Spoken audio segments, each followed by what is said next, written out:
Bem-vindos ao Centro Cultural, sou a Deise, a curadora, agradeço a presença de vocês aqui. A gente já está caminhando, quase entrando no último mês aqui de programação. Hoje a gente tem a palestra sobre a obra Sagarana, do Guimarães Rosa. Aqui, né, para quem vai fazer o vestibular da Unicamp, inclui a Hora e a Vez de Augusto Matraga. Para essa palestra, a gente conta com a nossa parceira aqui desde o começo, né, desde que a gente idealizou esse projeto, o professor Hilde Rosenbaum, graduado em Psicologia pela PUC, mestrado em Letras em Teoria Literária e Literatura Comparada pela USP, doutor em Letras também pela USP. Atualmente é professora doutora da Universidade de São Paulo na área de Literatura Brasileira. Trabalhou como psicóloga educacional durante 15 anos e atendeu por 10 anos em clínica psicanalítica. Atua na interface da literatura com a psicanálise, especializando-se em autores do século XX como Manuel Bandeira, Clarice Lispector e Guimarães Rosa. Autora, entre outros, dos livros Manuel Bandeira, Uma Poesia da Ausência, e Metamorfoses do Mal, uma leitura de Clarice Lispector. Professor, obrigado por aceitar o nosso convite mais uma vez. Seja bem-vindo, ótima palestra.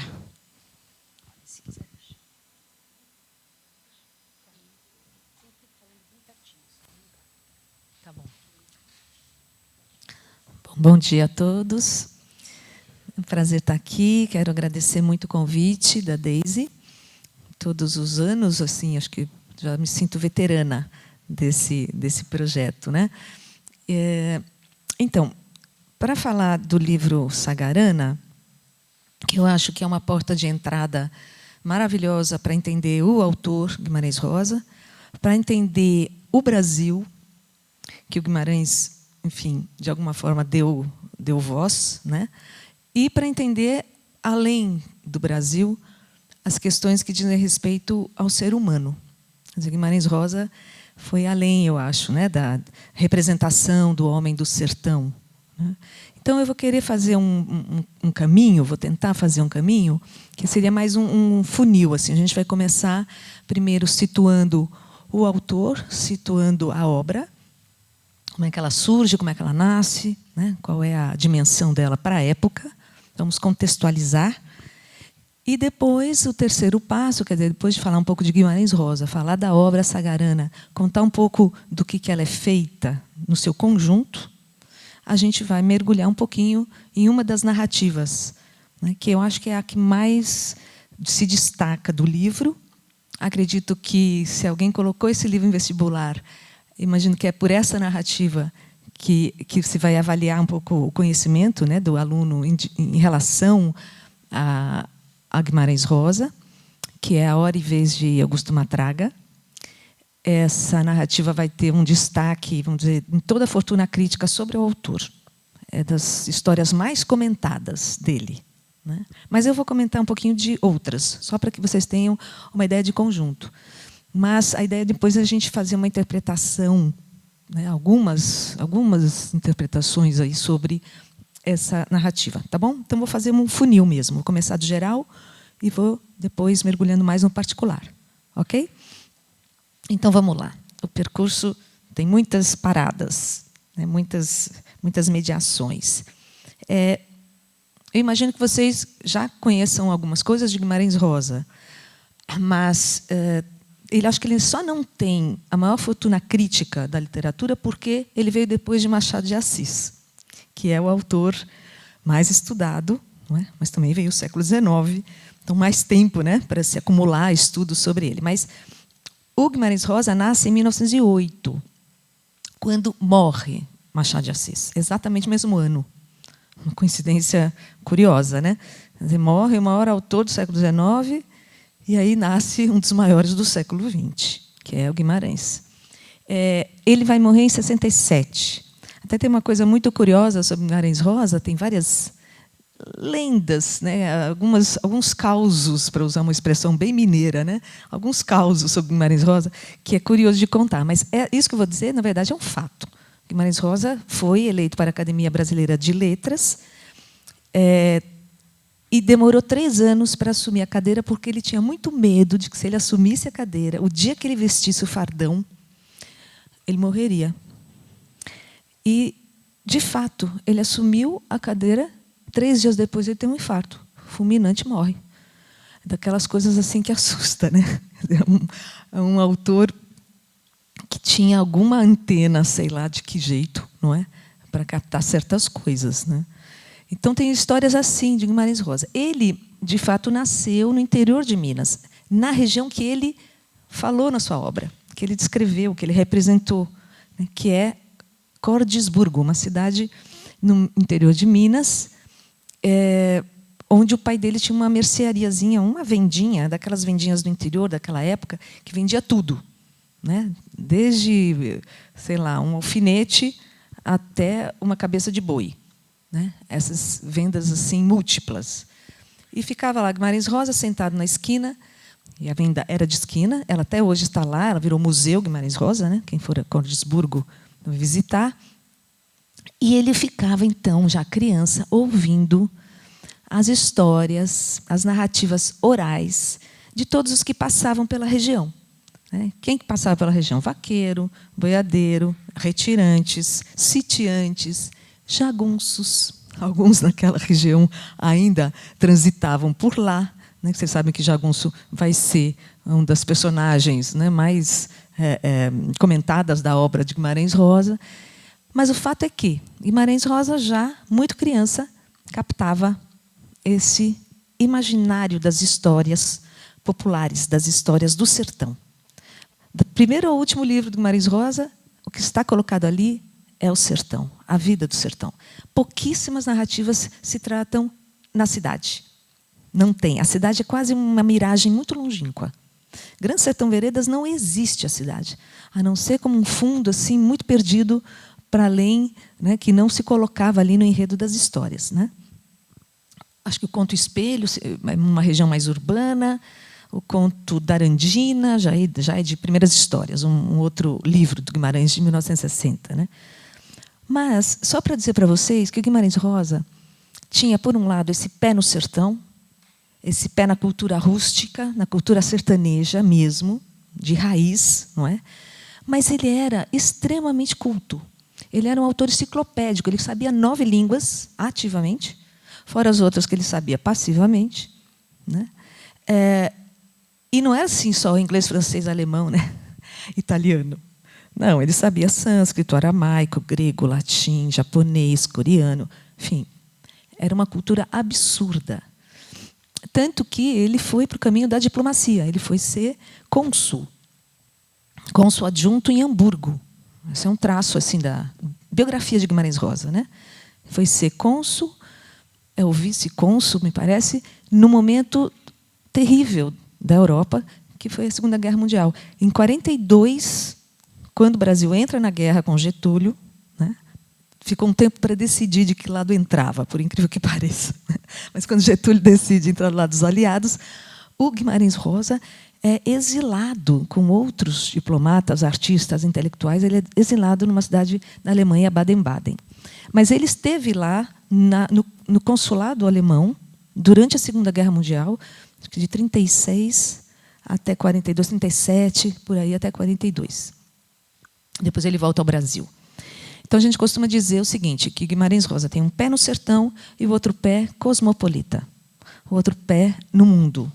Ou então, como alguns costumam dizer, outro pé alhures, em todos os lugares ao mesmo tempo e em lugar nenhum também. Então, Guimarães Rosa é um autor do chão, da terra, né? As histórias dele têm cheiro de curral, de boi, de vaca, né? De rio, de veredas, de tudo isso, mas é um autor extremamente intelectualizado, hiper sofisticado. Então, ele vai fazer um jogo com palavras, por exemplo, que nenhum outro autor da literatura brasileira consegue se igualar. Eu vou dar alguns exemplos para vocês, porque ele estudava dicionários, estudava línguas, né, enciclopédias. Então, ele conhecia muito sobre o vocabulário, né, sobre português e outras línguas, e ele misturava.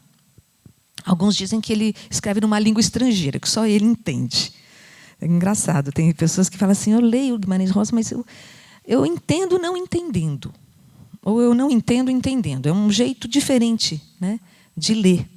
As histórias não estão narradas assim, certinhas, né, arrumadas. Elas estão narradas de uma forma muito trabalhada. A linguagem é a grande personagem de Guimarães Rosa. Junto com ela é a natureza, né? A natureza do sertão não é o sertão de Vidas Secas, ok? Não é o sertão do Polígono das Secas de Graciliano Ramos. É um sertão de Minas Gerais, um sertão úmido, cheio de rios, de veredas, de córregos. Aliás, a palavra vereda, que aqui entre nós quer dizer caminho, para a região de Minas Gerais, né, interior de Minas, quer dizer córregozinho, pequeno rio. Até o título Grande Sertão Veredas é interessante, porque sertão remete à secura e vereda remete ao úmido. Então já é um título, né, combinado. Mas vejam alguns exemplos de trabalho com a linguagem Guimarães Rosa. Guimarães Rosa, se você não olhar a forma, você perde 90% do autor. Se você olhar só o enredo, a historinha que ele está contando, o caos mineiro que ele resolveu contar. Mas se você olhar o modo de construção, como ele estrutura essa história, né? Como é que ele faz com a língua, que jogos linguísticos ele faz, aí sim já estamos no melhor do Guimarães Rosa. Vou dar alguns exemplos só para a gente se familiarizar um pouco com essa língua, né? Que não é assim uma língua estrangeira de fato, porque ele vai para o dicionário de português. E ele acorda palavras que nós não usamos mais, né? Como se ele despertasse essas palavras. Aliás, ele diz isso mesmo. O escritor precisa trabalhar com a linguagem como se fosse uma criança que acabou de nascer. Você limpa das impurezas do parto, não é? E deixa ela, né, com o vigor de algo absolutamente purificado. Então, ele vai criar palavras assim, sozinhozinho. Porque o sozinho, na verdade, já se gastou, né? Quando a gente fala a pessoa está sozinha, tem um sentido. Mas se você fala sozinhozinho, você enfatizou que era muito solitário, né? Ou, por exemplo, uma coisa genial que ele faz quando ele vai descrever o trabalhador da roça, que era a personagem própria do interior do sertão, né? Economia de subsistência, né? Ali trabalhar a terra e tal. E ele fala, ele era um enxadachim, que é genial, porque enxadachim ressoa espadachim, um herói medieval, não é? Então, ele quis dignificar o sertanejo fazendo essa elevação pela palavra, enxadachim. Ou mesmo quando ele dá o nome de uma personagem, se não me engano, é em Cara de Bronze. A personagem chama-se Moi Meixego. Olhando assim, falando assim, não parece muita coisa, né? Moi Meixego. Mas, visualmente, que vai faltar aqui uma luz para eu mostrar, mas Moi Meixego, com CH, né? Ele explicou para o tradutor, coitado do tradutor, né? Do Guimarães Rosa, traduzia isso para o italiano. Ele explicou para o tradutor do italiano. Essa foi uma brincadeira que eu fiz com os leitores, ele diz, né? Moa, me, ir, e CH, ego. Pronomes em primeira pessoa das várias línguas. Você falando em brasileiro, fica irreconhecível, né? Moi, me, chego. Mas se você visualizar, moa, me, ir, ego. As palavras em primeira pessoa. Os pronomes pessoais. Muito bem. Então, tudo isso para ir chegando um pouco nessa ideia de que Guimarães Rosa quer quebrar o habitual. Qual é o estilo Guimarães Rosa? Romper com a familiaridade. Buscar a surpresa. Buscar o inédito, a novidade, a quebra de padrões. Certo? Então, por exemplo, com os provérbios. Os provérbios, Guimarães Rosa simplesmente transgride todos os clichês. Então, ele diz assim, ele era um caso achado. Ao invés de falar, ele era um caso perdido. Ou então, era um Deus nos sacuda, que eu acho ótimo como expressão. Era um Deus nos sacuda, né? Outras coisas que ele faz com os provérbios, no que ele dizia desrespeito. Nós acostumados ao que ele diz respeito, certo? Ao invés de falar um palmo do nariz, ele fala antenasal de minha palmo. Antenasal de minha palmo. Claro que ele convoca o leitor para sair da acomodação, né? Ele chama o leitor, leitor, venha participar, né? Venha ajudar a compreender o que está sendo dito aqui, né? Então, esses achados linguísticos, né, tem uns exemplos aqui que eu coloquei, eu não queria esquecer as partes que eu falei sobre essas novas maneiras, né, de falar sobre o sertão, ou mesmo sobre o que é assim, a palavra deslocada do seu sentido cotidiano, né? Mas ficamos com esses exemplos por enquanto, só para a gente ir ganhando um pouco de amplitude para falar de Guimarães Rosa. Então, ele quebra os clichês, renova as palavras, faz justas posições, às vezes por prefixo, às vezes com sufixo. Então, ele fala sussurruído, é ruído em velório. Né? A gente fica falando baixinho, né, no velório. Sussurruído. A dor morrer, uma palavra só. A dor morrer, obviamente, sono e morte. Já a mitologia já fazia uma identificação, né, entre sono e morte. Eram irmãos na mitologia. O sono se parece, né, com a morte. Então, essa primeira fala aqui é só para situar um pouco essa diferenciação de Guimarães Rosa que uso ele faz da sua grande erudição, né? Começa um livro com a palavra nonada. Né? O que é essa palavra, né? Que composição é essa? Não é nada, nem é não. Parece até que é uma negação do nada, porque é não nada, então é tudo, né? Mas vejam, já de entrada, isso é do romance Grande Sertão Veredas, começa assim, nonada, né? Já de entrada a gente fica estranhando a palavra. Então, Guimarães Rosa é pela via do estranhamento, pela via da surpresa, né? Pela via do choque do habitual. Ok? Então, essa primeira coisa a ser dita. É um autor do sertão e um autor erudito, um autor cosmopolita. Ele é do particular, da sua terra, da sua gente, dos seus costumes, como eu vou mostrar, mas ele também é um autor universal. O que ele está falando ali, muito enraizado na sua localidade mineira, brasileira, também remete a um olhar universalizante. Vamos ter que ver essa dupla condição. Se a gente olhar só uma face, a gente perde Guimarães Rosa. Se olhar só o mito que está lá, o mito do homem, né, que é genial, a gente perde essa condição muito concreta, né, desses personagens ali naquele mundo muito determinado por certas condições. Tudo bem até aí? Muito bem. Então, vamos chegar um pouquinho agora para o Sagarana, que ele escreve em 46. O livro já está escrito desde 37. E era um livro muito maior. Tinha, assim, acho que umas 500 páginas.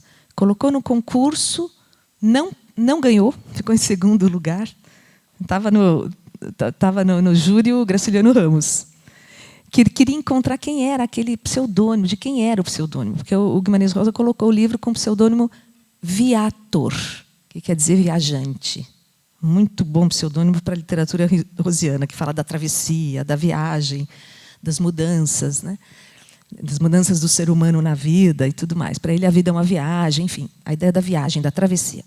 Mas ele não ganha com Sagarana. É estranho, e é muito curioso e irônico, que ele realmente estreia na literatura em 37, 36, com um livro de poemas. Ele não estreou como prosador, estreou como poeta. E aí ele ganha o prêmio. Primeiro lugar, com o livro de poesia, que ele odiava e disse que jamais publicaria aquilo.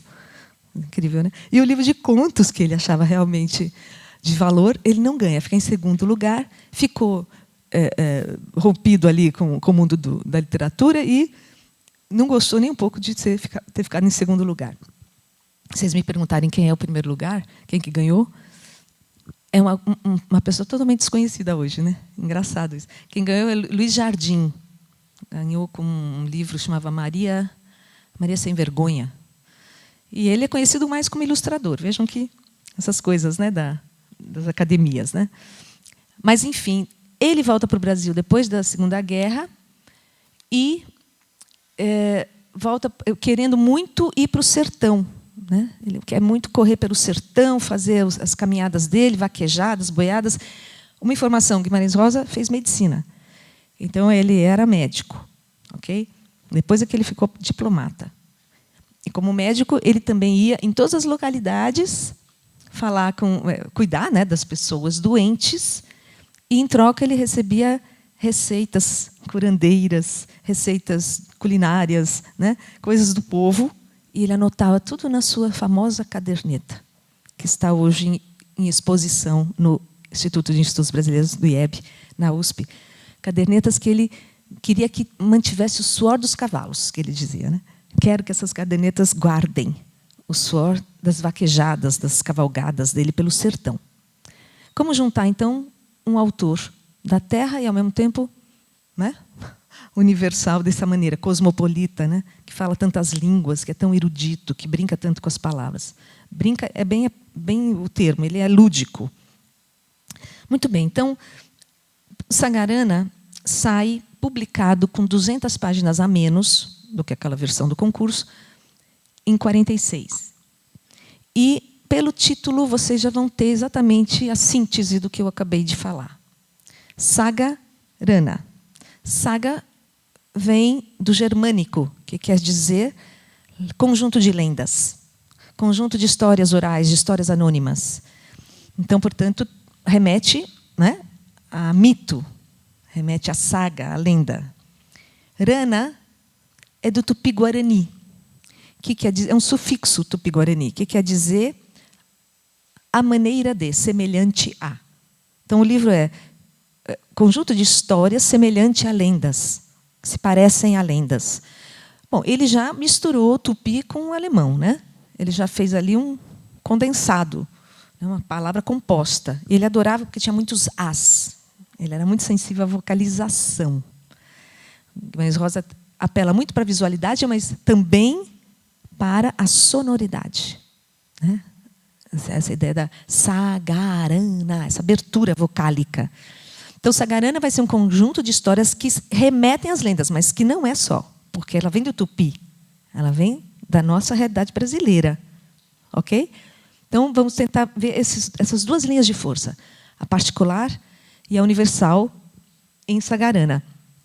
Vamos pegar o que ele mesmo diz sobre o seu livro, quando aparece uma orelha de um livro em que ele remete a Sagarana, acho que é na 4ª edição. Toda edição ele dizia que era definitiva. Aí tinha uma outra seguinte, que ele mudava as coisas. Então, nunca era definitiva, né? Olha como ele define Sagarana, que é um conjunto de 9 narrativas. São contos, são noveletas, são... O que são essas narrativas? São contos longos. Alguns chamam de novelas, mas acho que novelas, de fato, não. As novelas realmente vão acontecer a partir de Corpo de Baile, que vai ser em 56, 10 anos depois. As histórias ficam mais longas. E junto com o Corpo de Baile, ele publica Grande Sertão Veredas, que é o único romance que ele escreveu. Mas nem precisa mais, né, depois desse. Já está bom, né? Faz um Grande Sertão Veredas a cada vida, certo? Então, ele parece que ele foi esticando as histórias, foi ficando longas, né? Começa com Sagarana, depois vai para Corpo de Baile e Grande Sertão, no mesmo ano. E a fonte do Grande Sertão e do Corpo de Baile são as cadernetas que ele anotava, né, a voz do sertão. Nome de planta, nome de bicho, nome de pedra. Eu sempre achei que arbusto tinha 2 ou 3. Além do Guimarães Rosa, tem uns 80 tipos de arbusto. Como é que pode ter 80 verdes diferentes, né? Ele é impressionante. Ele parece assim um estudioso, sabe, da mata brasileira, da fauna, da flora. Bom, o que é que ele diz sobre o seu livro? A voz do autor, tá? Ele diz assim: contos ou noveletas. Fala, a pessoa está sozinha, tem um sentido, mas se você fala sozinhozinho, você enfatizou que era muito solitário, né? Ou, por exemplo, uma coisa genial que ele faz quando ele vai descrever o trabalhador da roça, que era a personagem própria do interior do sertão, né? Economia de subsistência, né? Ali trabalhar a terra e tal. E ele fala, ele era um enxadachim, que é genial, porque enxadachim ressoa espadachim, um herói medieval, não é? Então ele quis dignificar o sertanejo, fazendo essa elevação pela palavra, enxadachim. Ou mesmo quando ele dá o nome de uma personagem, se não me engano, é em Cara de Bronze. A personagem chama-se Moi Meixego. Olhando assim, falando assim, não parece muita coisa, né? Moi Meixego. Mas visualmente, que vai faltar aqui uma luz para eu mostrar, mas Moi Meixego, com CH, né? Ele explicou para o tradutor Coitado do tradutor, né? Do Guimarães Rosa, traduzia isso para o italiano. Ele explicou para o tradutor do italiano. Essa foi uma brincadeira que eu fiz com os leitores, ele diz, né? Moi, me, ir, I-C-H, ego. Pronomes em primeira pessoa das várias línguas. Você falando em brasileiro, fica irreconhecível, né? Moi, me, chego. Mas se você visualizar, moi, me, ir, ego. As palavras em primeira pessoa. Os pronomes pessoais. Muito bem. Então, tudo isso para ir chegando um pouco nessa ideia de que Guimarães Rosa quer quebrar o habitual. Qual é o estilo Guimarães Rosa? Romper com a familiaridade. Buscar a surpresa. Buscar o inédito, a novidade, a quebra de padrões. Certo?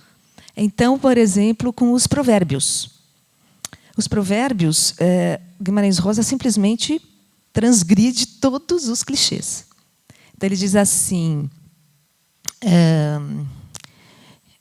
ele era um caso achado.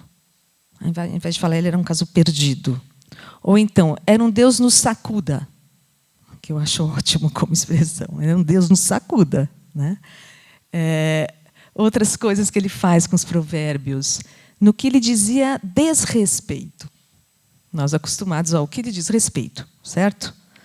Ao invés de falar um palmo do nariz, ele fala antenasal de mim a palmo. Antenasal de mim a palmo.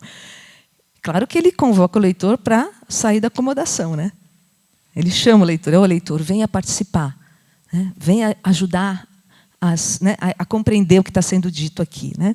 Então, esses achados linguísticos, né? Tem uns exemplos aqui que eu coloquei. Eu não queria esquecer as partes que eu falei sobre essas novas maneiras, né, de falar sobre o sertão, ou mesmo sobre o que é a palavra deslocada do seu sentido cotidiano. Né? Mas ficamos com esses exemplos por enquanto, só para a gente ir ganhando um pouco de amplitude para falar de Guimarães Rosa. Então, ele quebra os clichês, renova as palavras, faz justas posições, às vezes por prefixo, às vezes com sufixo. Então, ele fala sussurruído, é ruído em velório. Né? A gente fica falando baixinho, né, no velório. Sussurruído. A dor morrer, uma palavra só. A dor morrer, obviamente, sono e morte. Já a mitologia já fazia uma identificação, né, entre sono e morte. Eram irmãos na mitologia. O sono se parece, né, com a morte. Então, essa primeira fala aqui é só para situar um pouco essa diferenciação de Guimarães Rosa, que uso ele faz da sua grande erudição. Né? Começa um livro com a palavra nonada. Né? O que é essa palavra? Né? Que composição é essa? Não é nada, nem é não. Parece até que é uma negação do nada, porque é não nada, então é tudo. Né? Mas vejam, já de entrada, isso é do romance Grande Sertão Veredas, começa assim, nonada. Né? Já de entrada a gente fica estranhando a palavra. Então, Guimarães Rosa é pela via do estranhamento, pela via da surpresa, né? Pela via do choque do habitual. Ok? Então, essa primeira coisa a ser dita. É um autor do sertão e um autor erudito, um autor cosmopolita. Ele é do particular da sua terra, da sua gente, dos seus costumes, como eu vou mostrar, mas ele também é um autor universal. O que ele está falando ali, muito enraizado na sua localidade mineira, brasileira, também remete a um olhar universalizante. Vamos ter que ver essa dupla condição. Se a gente olhar só uma face, a gente perde o Guimarães Rosa. Se olhar só o mito que está lá, o mito do homem, né, que é genial, a gente perde essa condição muito concreta, né, desses personagens ali naquele mundo muito determinado por certas condições. Tudo bem até aí? Muito bem. Então, vamos chegar um pouquinho agora para o Sagarana, que ele escreve em 46. O livro já está escrito desde 37. E era um livro muito maior. Tinha, assim, acho que umas 500 páginas. Colocou no concurso, não ganhou, ficou em segundo lugar. Estava no júri o Graciliano Ramos, que ele queria encontrar quem era aquele pseudônimo, de quem era o pseudônimo. Porque o Guimarães Rosa colocou o livro com o pseudônimo Viator, que quer dizer viajante. Muito bom pseudônimo para a literatura rosiana, que fala da travessia, da viagem, das mudanças, né? Das mudanças do ser humano na vida e tudo mais. Para ele, a vida é uma viagem, enfim, a ideia da viagem, da travessia. Mas ele não ganha com Sagarana. É estranho, e é muito curioso e irônico, que ele realmente estreia na literatura em 37, 36, com um livro de poemas. Ele não estreou como prosador, estreou como poeta. E aí ele ganha o prêmio. Em primeiro lugar, com o livro de poesia, que ele odiava, e disse que jamais publicaria aquilo. Incrível, né? E o livro de contos, que ele achava realmente de valor, ele não ganha, fica em segundo lugar, ficou rompido ali com o mundo da literatura e não gostou nem um pouco de ter ficado em segundo lugar. Vocês me perguntarem quem é o primeiro lugar, quem que ganhou, é uma pessoa totalmente desconhecida hoje, né? Engraçado isso. Quem ganhou é Luiz Jardim. Ganhou com um livro que chamava Maria Sem Vergonha. E ele é conhecido mais como ilustrador. Vejam que essas coisas, né, das academias, né? Mas, enfim, ele volta para o Brasil depois da Segunda Guerra e volta querendo muito ir para o sertão, né? Ele quer muito correr pelo sertão, fazer as caminhadas dele, vaquejadas, boiadas. Uma informação: Guimarães Rosa fez medicina. Então, ele era médico. Okay? Depois é que ele ficou diplomata. E, como médico, ele também ia em todas as localidades cuidar, né, das pessoas doentes, e, em troca, ele recebia receitas curandeiras, receitas culinárias, né, coisas do povo, e ele anotava tudo na sua famosa caderneta, que está hoje em exposição no Instituto de Estudos Brasileiros do IEB, na USP. Cadernetas que ele queria que mantivesse o suor dos cavalos, que ele dizia, né? Quero que essas cadernetas guardem o suor das vaquejadas, das cavalgadas dele pelo sertão. Como juntar, então, um autor da terra e, ao mesmo tempo, né, universal dessa maneira, cosmopolita, né, que fala tantas línguas, que é tão erudito, que brinca tanto com as palavras. Brinca é bem o termo, ele é lúdico. Muito bem, então, Sagarana sai publicado com 200 páginas a menos do que aquela versão do concurso, em 46. E, pelo título, vocês já vão ter exatamente a síntese do que eu acabei de falar. Sagarana. Saga vem do germânico, que quer dizer conjunto de lendas, conjunto de histórias orais, de histórias anônimas. Então, portanto, remete, né, a mito, remete à saga, à lenda. Rana é do tupi-guarani, que quer dizer, é um sufixo tupi-guarani, que quer dizer a maneira de, semelhante a. Então, o livro é conjunto de histórias semelhante a lendas, que se parecem a lendas. Bom, ele já misturou o tupi com o alemão, né? Ele já fez ali um condensado, uma palavra composta. Ele adorava porque tinha muitos as. Ele era muito sensível à vocalização. Guimarães Rosa apela muito para a visualidade, mas também para a sonoridade, né?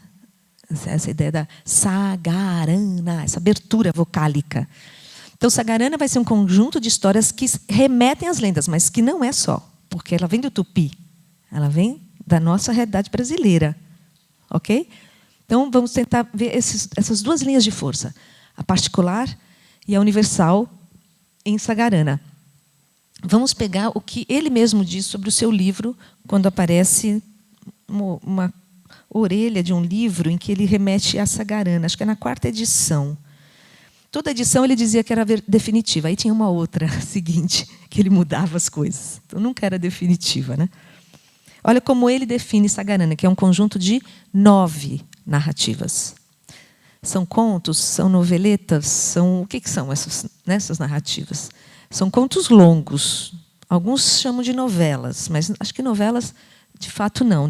As novelas realmente vão acontecer a partir de Corpo de Baile, que vai ser em 56, 10 anos depois. As histórias ficam mais longas. E junto com o Corpo de Baile, ele publica Grande Sertão Veredas, que é o único romance que ele escreveu. Mas nem precisa mais, né, depois desse. Já está bom, né? Faz um Grande Sertão Veredas a cada vida, certo?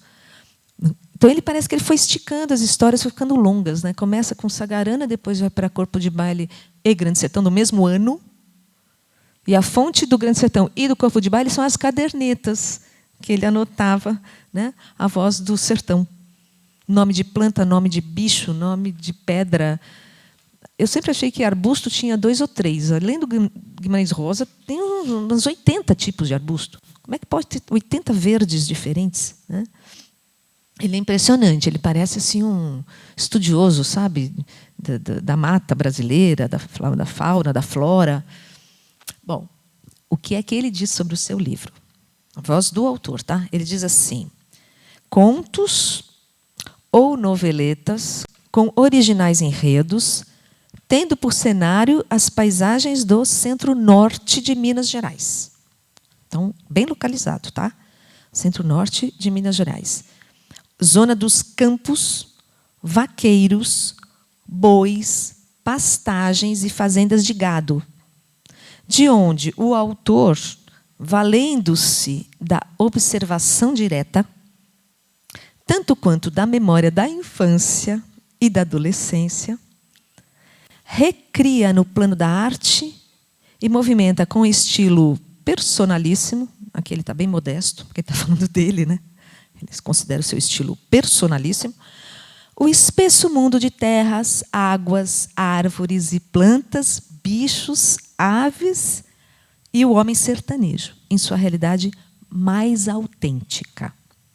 Aí ele põe as 9 narrativas, põe o nome de todas: O Burrinho Pedrez, que eu já vou falar, A Volta do Marido Pródigo, Sara Palha, Duelo, Minha Gente, São Marcos, Corpo Fechado, Conversa de Bois, e a última que fecha o volume é Hora e Vez, de Augusto Matraga. Aí ele continua a apresentação do livro. Desses episódios vivos de ação, colorido, humor e poesia. Humor é um humor, às vezes, irônico também, né? Bem típico machadiano, mas para ele eu acho que é um humor mais lúdico. É um estado de graça, né? De gracejo, fazer gracejo, piada. Ele fazia muita anedota nas histórias, né? Ele diz assim: desses episódios serve-se, porém, o autor para revelar as condições de existência do homem do interior. Revelar as condições de existência do homem do interior. E, não menos, para sutilmente apresentar, se bem que ainda em linhas esquemáticas, sob o disfarce da fábula, ou mesmo em germe, os princípios ou elementos que, por certo, constituem a sua visão do universo. A apresentação resume, né, o que eu estava dizendo aqui. Uma visão do universo e as condições de vida do sertanejo. Como é que ele vai juntar isso?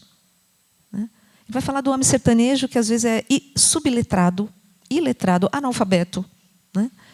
Vive de uma condição muito precária, culturas de subsistência, homens perdidos errantes ali fora de um sistema, né, de organização mais legislado.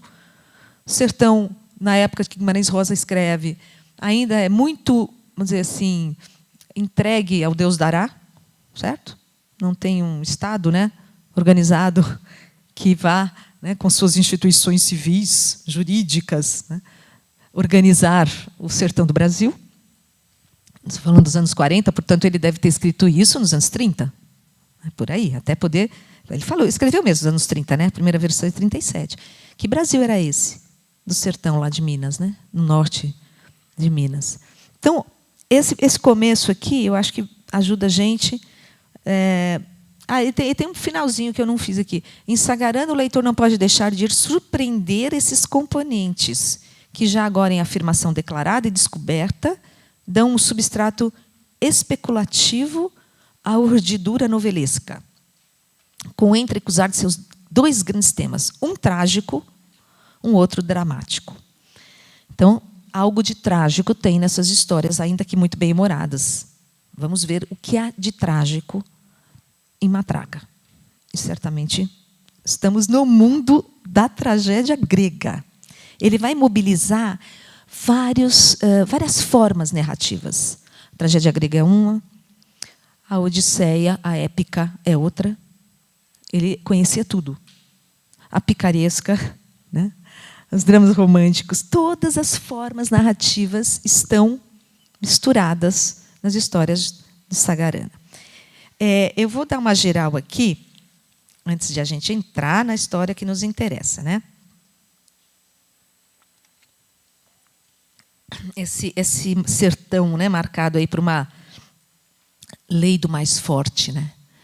Não nos é estranho isso, né? O sertão, a gente fala, é o mundo lá, né? O mundo urbano não é assim. Claro, o mundo urbano está mais regrado, né? Tem instituições, né?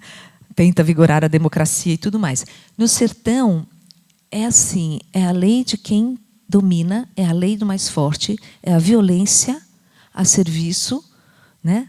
Ou da aliança ou da vingança, certo?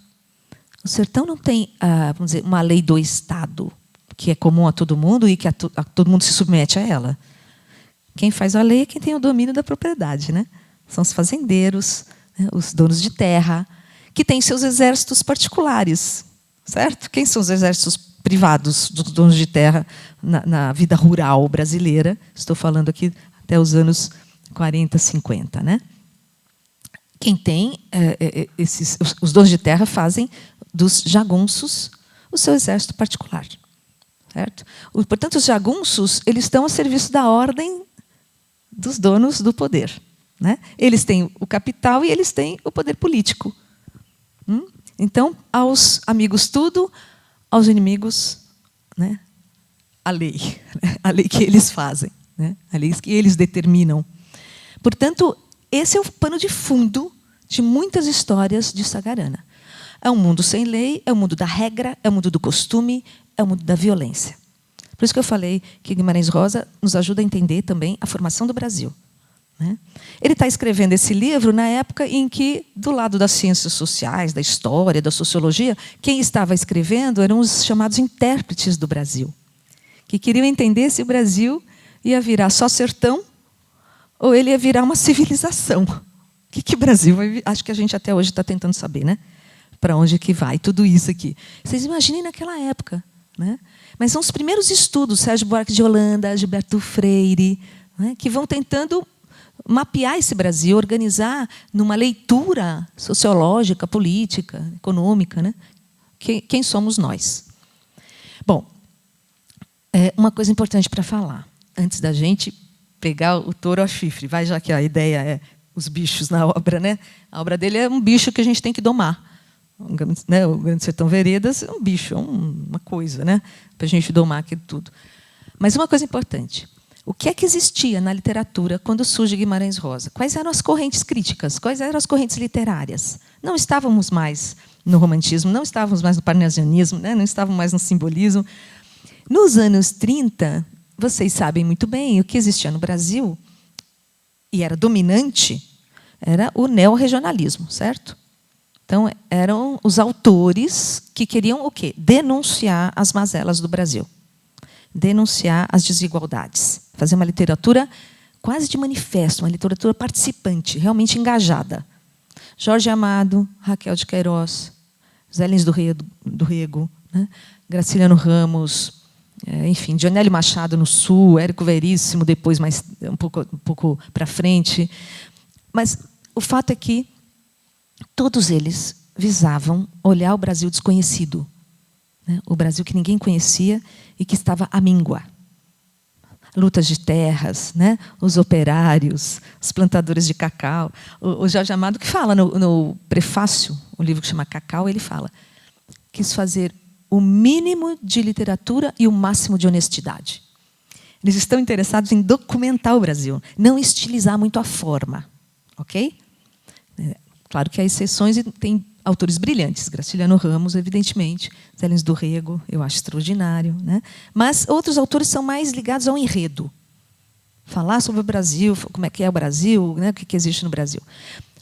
Qual é a segunda vertente que está ali nesse momento da crítica literária ou do que se fazia no Brasil nessa época, né?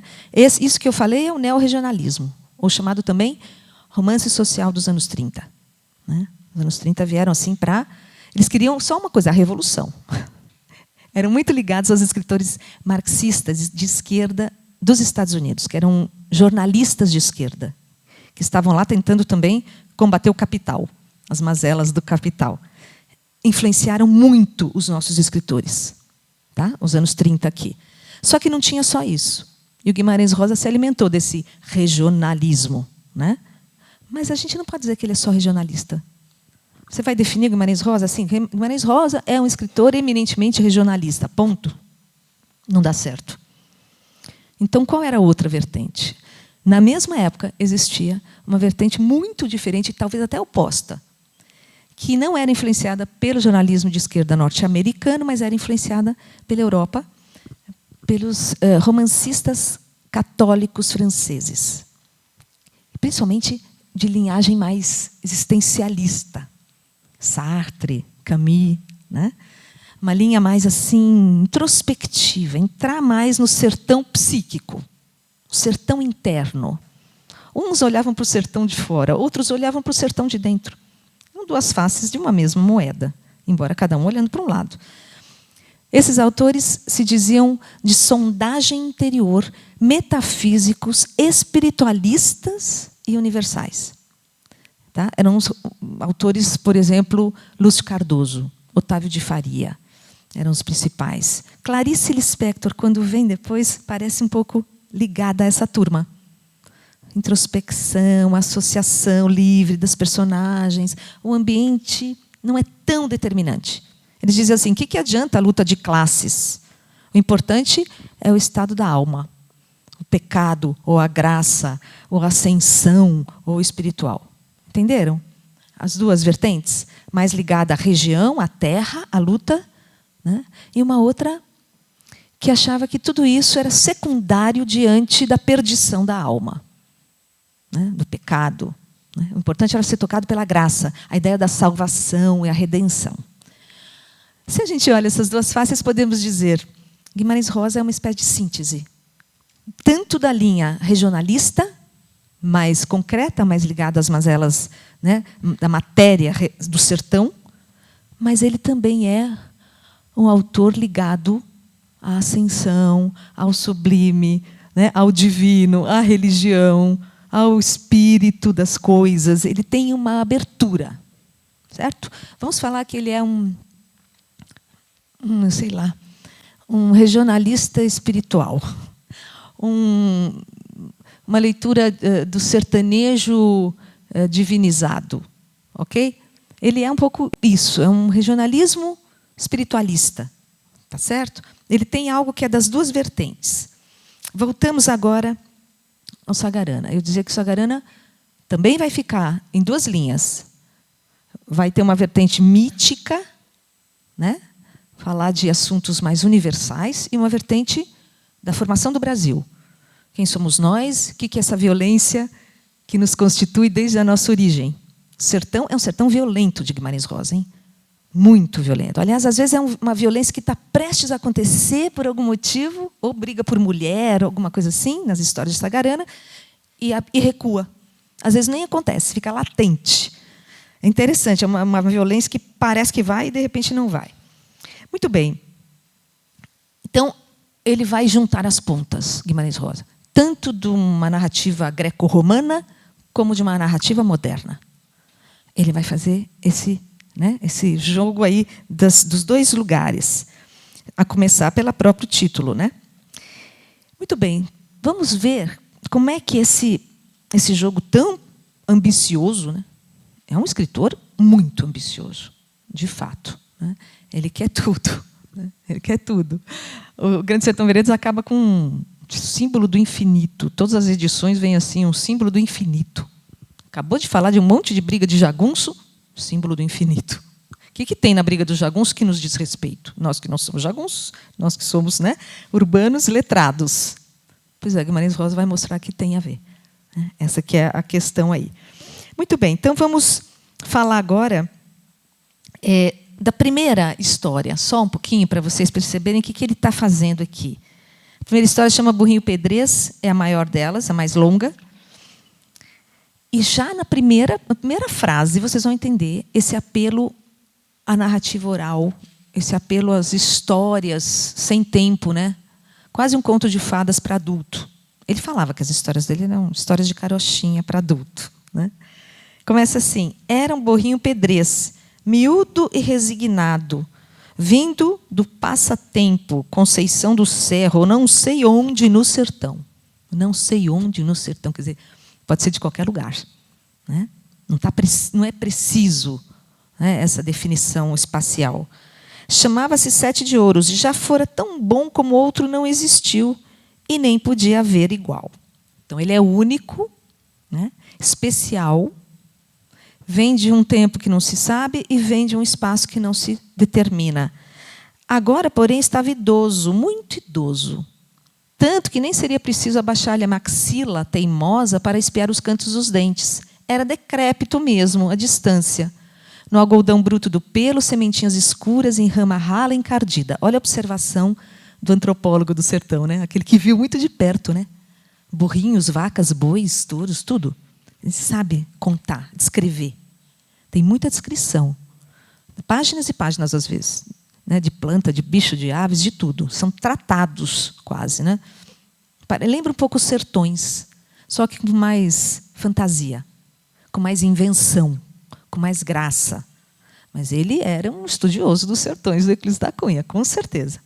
Né? O que vai acontecer com esse burrinho pedrez? Ele está velhinho, aposentado. Mas os vaqueiros precisam levar uma boiada para uma outra fazenda.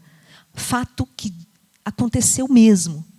A tragédia que vai acontecer no burrinho pedrez, o próprio Guimarães Rosa testemunhou. Os vaqueiros se afogaram numa grande enchente. E ele narra no burrinho pedrez. Mas o que acontece? Como não tem cavalo suficiente para levar os vaqueiros, eles vão lá buscar o burrinho pedrez, que está acomodado e quase dormindo toda hora. Né? Ele fala, esse burrinho já está velhinho, mas vai ele também. Pegam o burrinho para levar junto. E aí o que acontece é que esse burrinho pedrez, que é a personagem central, vai ganhando espaço na narrativa como sendo um sábio. Ele é uma espécie de burrinho zen, assim que eu vejo esse burrinho pedrez. Ele é intuitivo, ele sabe onde ir, ele não se abala com nada, tratam mal, ele fica ali, ele tem um senso, né, de sabedoria que os homens dessa história não têm. E o que vai acontecer é que, com esse sexto sentido do burrinho pedrez, ele vai salvar da enchente 2 vaqueiros, um que se agarrou no seu rabo e o outro que montou em cima dele. E são os únicos que vão sobreviver.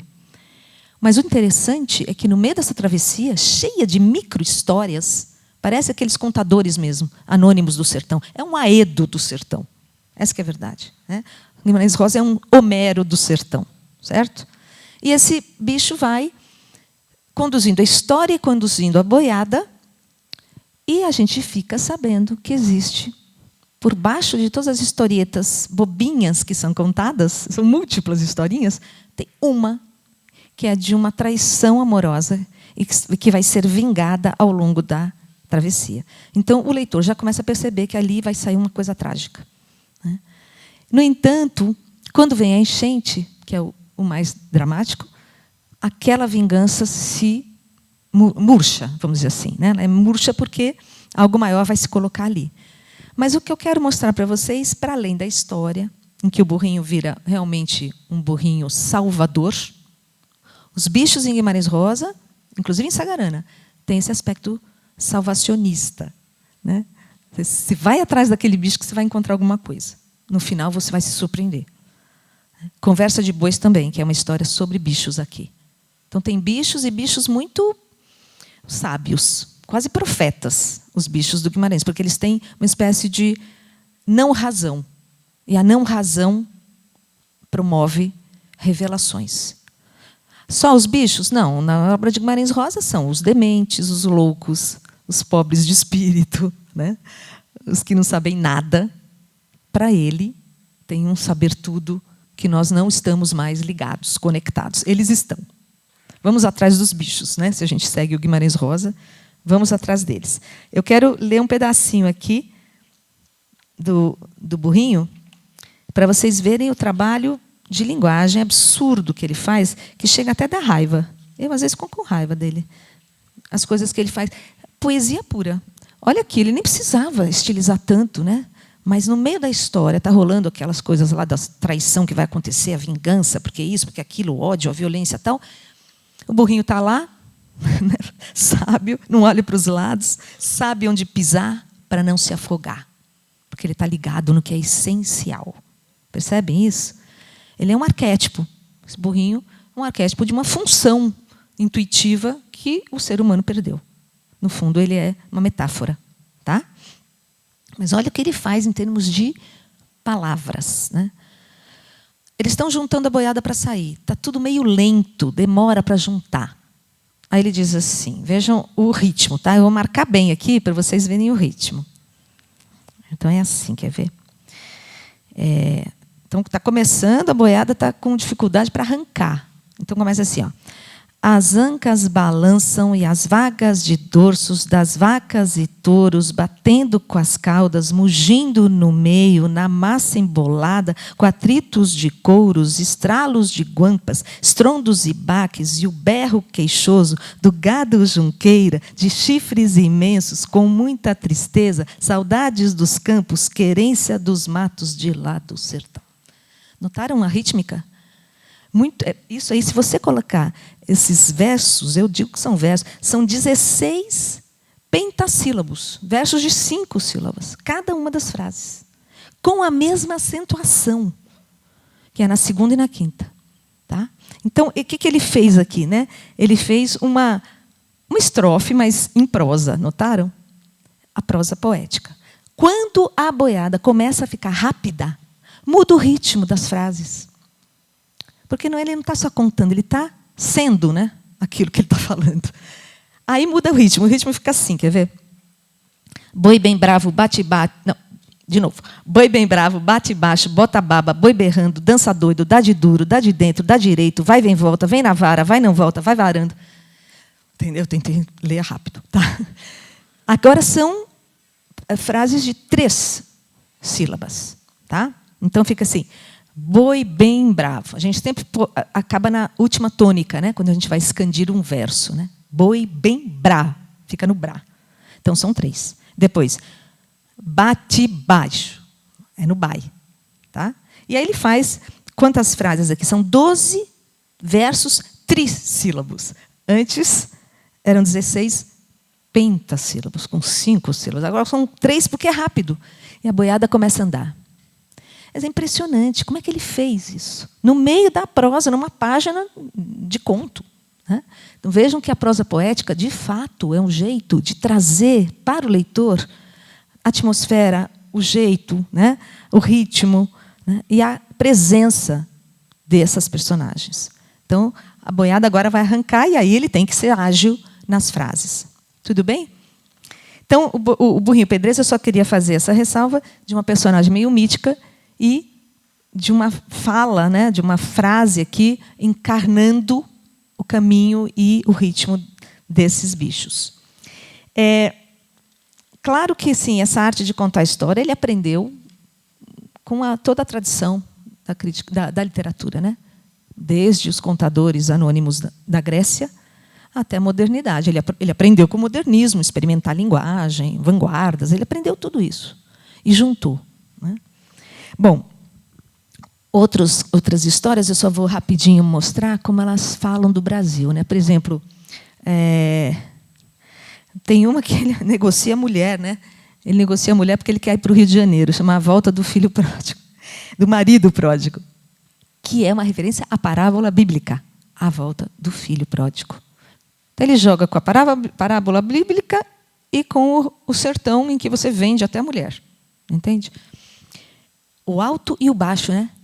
Coisas elevadas e coisas bem da ordem prosaica. Esse é o jogo de Guimarães Rosa. Particular e universal, de novo. Sarapalha, isso fala da maleita, da malária. Também um Brasil descuidado, né? Um Brasil sem tratamento, né? Sem olhar do Estado. Né?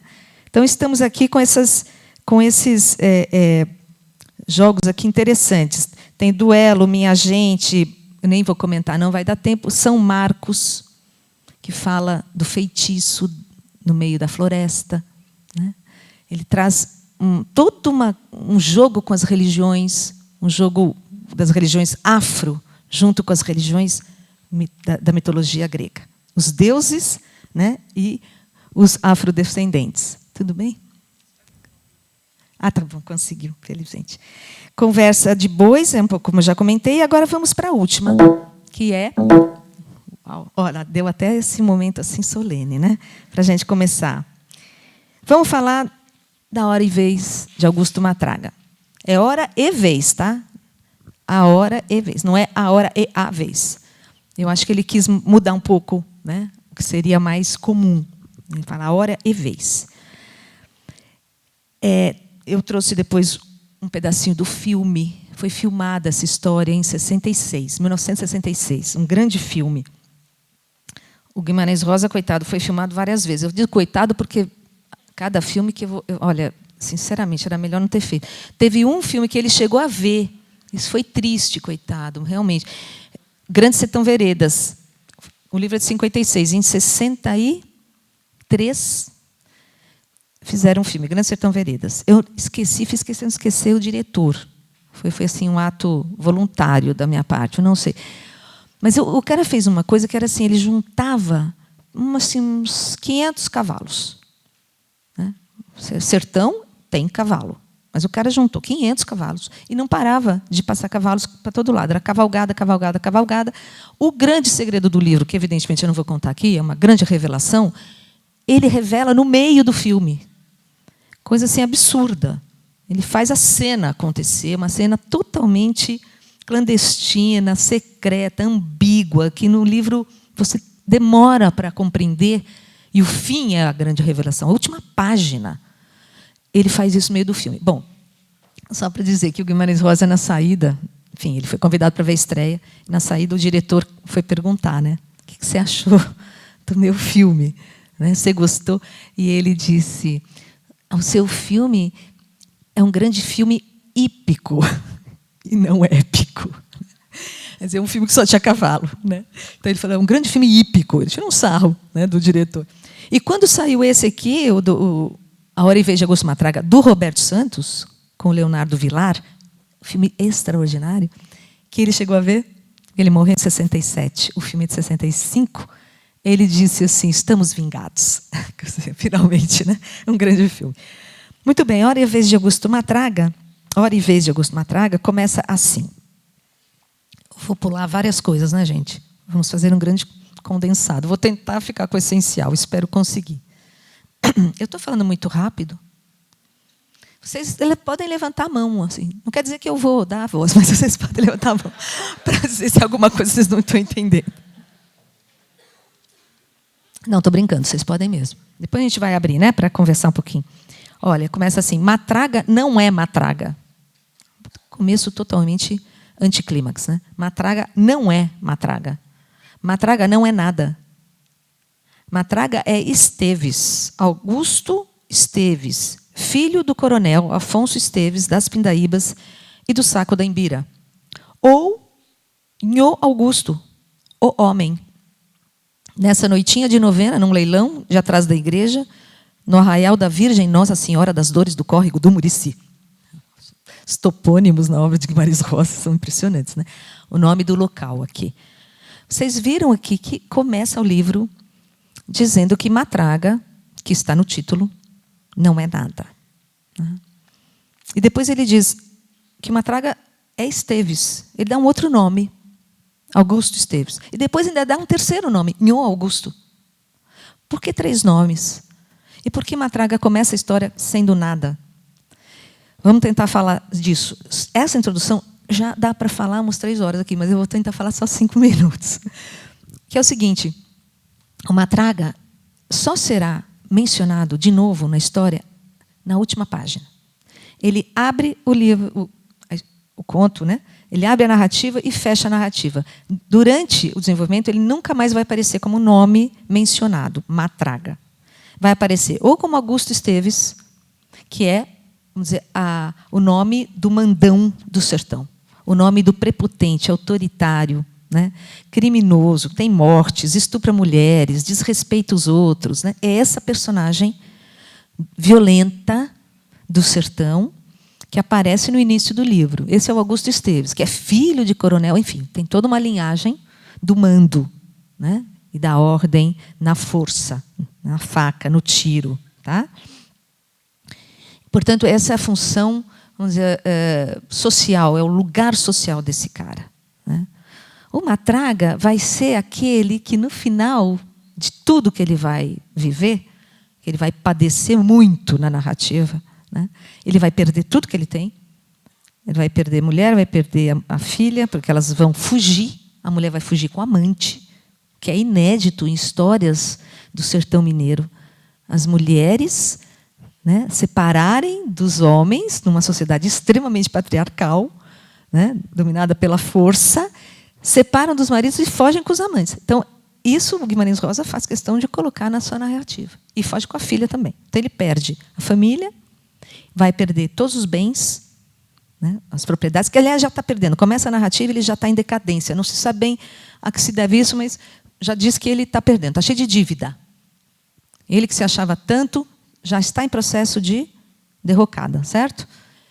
E vai perder, portanto, poder e vai perder praticamente a saúde, porque ele quase morre. Então, é um ser que vai perder tudo para começar uma outra via, ou uma outra vida.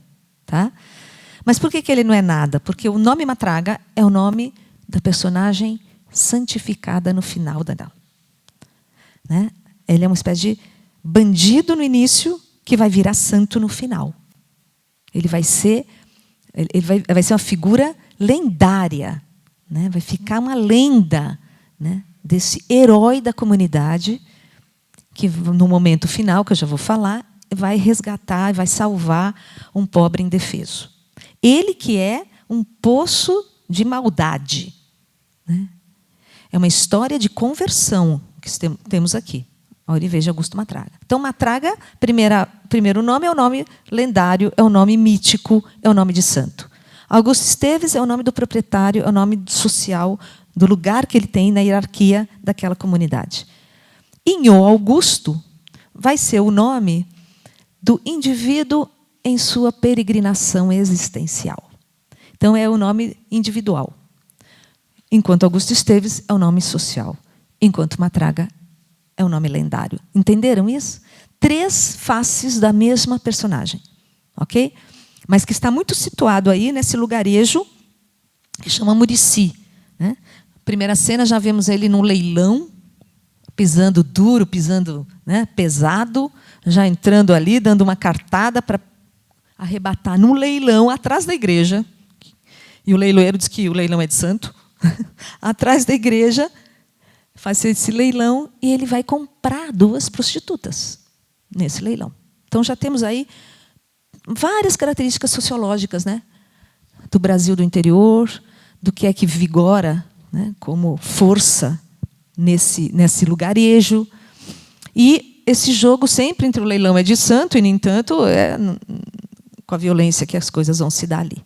E com o valor do dinheiro. Ele dá um lance alto e ganha as prostitutas. Né? Fica com uma, leva uma, a outra ele despreza, dá uma olhada ali como se fosse bicho. Né? Não, você não serve não, vamos ficar com essa aqui. Né? Então já tem esse começo que é muito ligado, né, às condições de vida ultrajantes e humilhantes ali. Não só dele, hein? Não é só do Matraga, é a cultura local, percebam, hein? Não está se falando só dele. Os outros também estão lá para comprar prostituta, falando, leva Sariema, leva isso. Eles fazem coro, né? Com essa coisa da compra do outro. Bom, mais para frente, o que nós vamos ter? Ele fica sabendo pelo seu fiel escudeiro, Kim Recadeiro, também uma figura muito típica dessas localidades e dessas configurações, né? Do fazendeiro, o jagunço, o fiel escudeiro, né? O empregado, aquele que está a serviço do outro, que se anula para ficar com esse outro, se anula para, né, obedecer ao dono. O Kim Recadeiro era isso, fazia tudo pelo patrão. Bom, o que ele vai saber? Ele vai saber que a mulher foge com o amante, leva a filha, e que os capangas dele, vamos chamar capanga, né? Que eu acho que esse é a caracterização melhor, os capangas dele migraram para o rival, para o dono de terras, Major Consilva. Portanto, ele estava sem ninguém. O único é aquele que avisou, que é o recadeiro, né? E aí vai o Augusto Esteves para a vingança. Ora, óbvio, lei do talião, honra, vingança. Quais são os valores do sertão? Costume, honra, vingança, regra, não é? Lá vai ele. O que eu vou fazer primeiro? Eu vou primeiro ir atrás desse Major Consilva safado que pegou os meus... Claro, ele não pagava os funcionários, ele não, enfim, devia maltratar, etc. O fato é que ele começa a receber de volta tudo aquilo que ele tinha feito na vida de pior. Certo? E ele vai receber uma surra monumental daqueles capangas, inclusive o namoradinho da prostituta que ele roubou lá, né? Que ele comprou. Ele também estava no bando do Major Consilva, e ele, na hora em que ele está sendo surrado, ele vai ser marcado a ferro pelo Major Consilva, que é proprietário de gado. Ele vai ser marcado como uma cabeça de gado. Ele vai ser marcado com um símbolo. Sabe quando ferra gado? Ele vai ser ferrado no seu glúteo direito, diz a narrativa, né? Glúteo direito. E o filme não, o filme vai ferrar no coração. O cineasta mudou, né? Não pôs. Ele falou, eu vou ferrar no peito. E qual é a marca de Matraga? Que isso é o mais importante do texto. A marca de Matraga é, que parece que é a sigla do Major Consilva, né? É um círculo, uma esfera assim, e dentro um triângulo equilátero. Esse é o símbolo que vai ser ferrado no corpo. E nós vamos acompanhar uma narrativa em que essa personagem vai realizar em vida o que está simbolizado na sua marca. E o que é que está simbolizado nessa marca? O que é um triângulo retângulo, um triângulo equilátero, todos os lados iguais? E o que é isso dentro de um círculo? Nós temos vários críticos literários que falaram sobre essa marca. A Valnice Galvão foi a primeira. E ela diz o seguinte: o triângulo é o símbolo geométrico da perfeição. Todas as culturas, mesmo antes da cristã, se tinha esses três elementos geométricos de equilíbrio, de síntese, né? O 3 é um número mágico, né? É um número que a numerologia sempre tratou como uma figura luminosa. O triângulo representa essa totalidade, essa perfeição, inserido dentro de um ciclo, não é? Maior. Esse parece ser quase uma mandala, mas é uma mandala pré-cristã, uma mandala mítica grega, é uma mandala do cristianismo.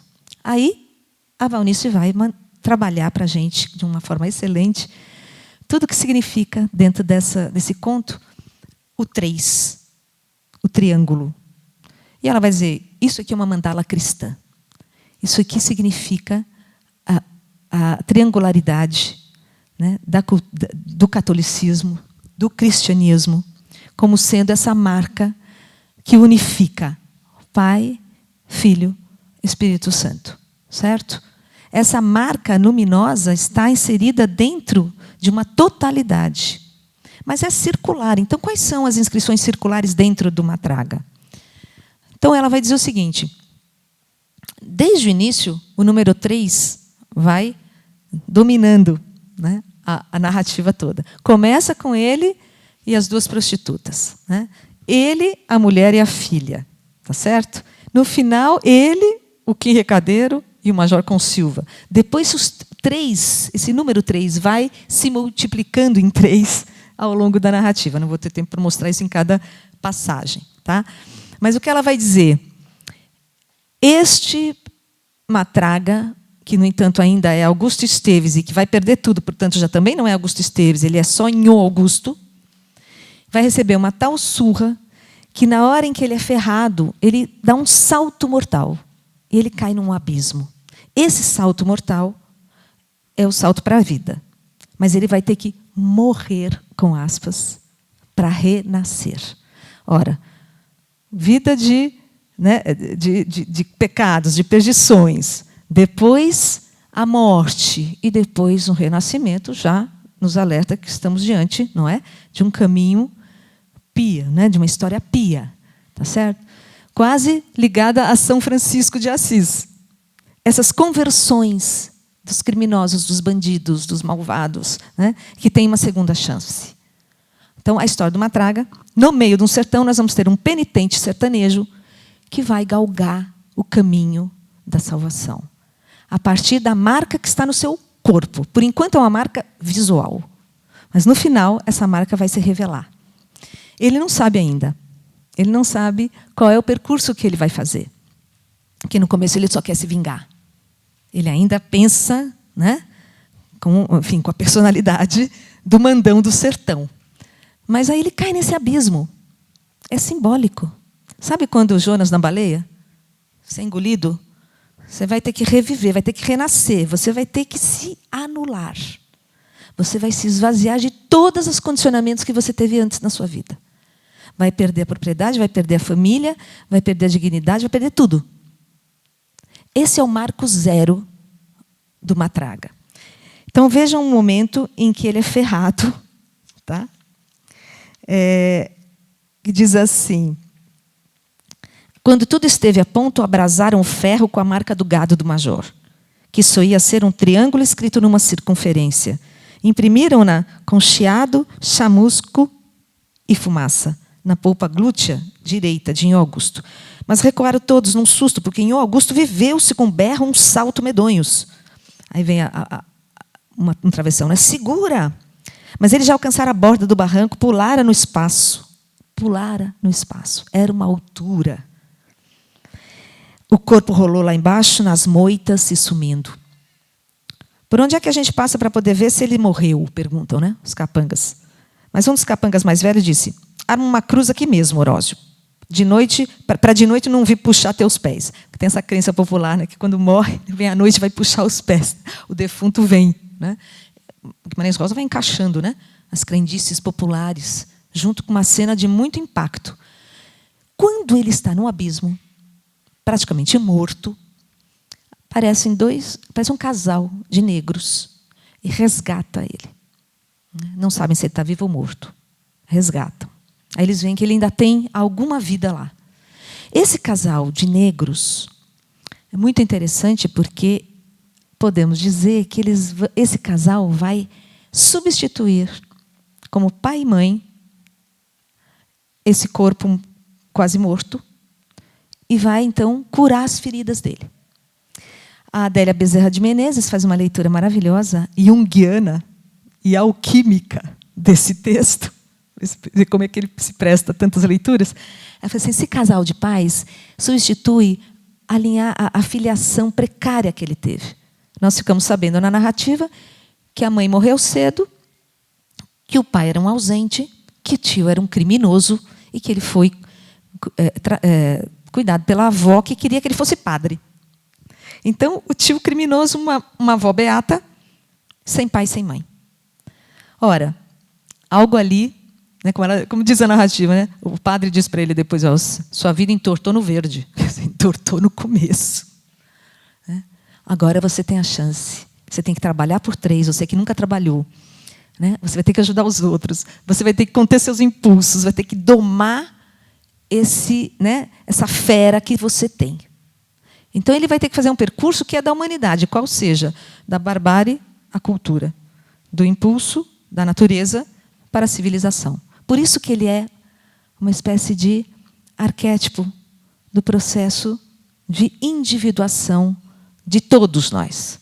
Só que está ambientado no sertão, né, para mostrar a realidade mais crua do Brasil e mostrar que, mesmo ali, é possível um penitente sertanejo que teve uma vida de misérias e de crimes e de maldades terríveis, resgatar algo da sua humanidade. Agora, o que é legal? O legal é o seguinte: o lema do Matraga. O lema do Matraga é sensacional. Que ele diz o seguinte: então, entenderam que ele vai ser resgatado por esse casal? Que chama-se, olha curiosamente os nomes, né? Serapião é o pai. Serapis, na mitologia, quer dizer o deus da cura, que ressuscitava os mortos. Né? Isso, então, temos aqui essa aproximação com Serapis, um médico, né? E a mãe é a mãe Quitéria. A Quitéria, a Adélia Bezerra analisa que diz que ela vai quitar a falta materna. Achei bonita a análise dos nomes, né? Nós vamos terminar depois com o nome do Matraga para fechar tudo isso que eu estou dizendo aqui. Bom, continuando, ele vai ficar num lugar que chama Tombador. Ele morava em Murici, vai para o Tombador. Então, Murici é o primeiro lugar. Tombador é o segundo, é o lugar vamos dizer, do sacrifício de tentar viver depois de tantas feridas. Então, é o momento, vamos dizer, como se ele estivesse no útero para nascer. É o tombador, né? O nome é bom, né? Tombador. Ele vai ter que se domar, ele vai ter que renunciar aos impulsos piores, mais violentos, ele vai ter que resistir a todas as provações, porque enquanto ele está lá, acho que são 6 anos que ele fica lá, sendo cuidado, ele vai se humanizando. Guimarães Rosa ele tem muita compaixão com o ser humano, porque era um tipo que, né, em princípio, era para destruir, ponto, né? Se fosse Graciliano Ramos, acho que não daria essa segunda chance.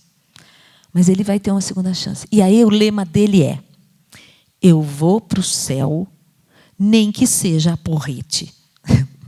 Ou seja, ele quer o céu e ele também se propõe a levar o porrete na mão. Porque ele é violento. Mas ele quer se santificar. Ele quer se penitenciar de tudo. Ele quer ter uma jornada heróica para que realmente ele possa ser um outro homem. Ele fica convencido quando o padre vai lá e fala para ele: você, meu filho, tem que domar, né? Você agora tem que pensar só em se, né, recuperar, se humanizar, trabalhar por 3, de novo 3, né? E ele então diz: mas eu vou para o céu, nem que seja a porrete. Só que ele primeiro quer purgar toda a violência. Então vamos ver. Olha de novo as 3 etapas, pensando no triângulo, no número 3.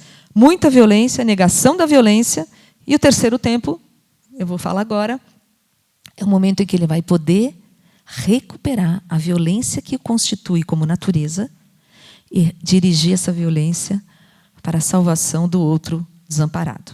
É um vetor ético que ele vai dar por uma natureza que foi antiética a vida inteira. Percebem isso? Então, são 3 tempos de novo. Violência, nada de violência, renúncia total para nascer como homem, sair da barbárie, entrar na cultura, sair da natureza dos impulsos. Aí ele para de fumar, ele para de pensar em mulher, ele para de pensar em violência. É um trabalho de análise ali que ele faz.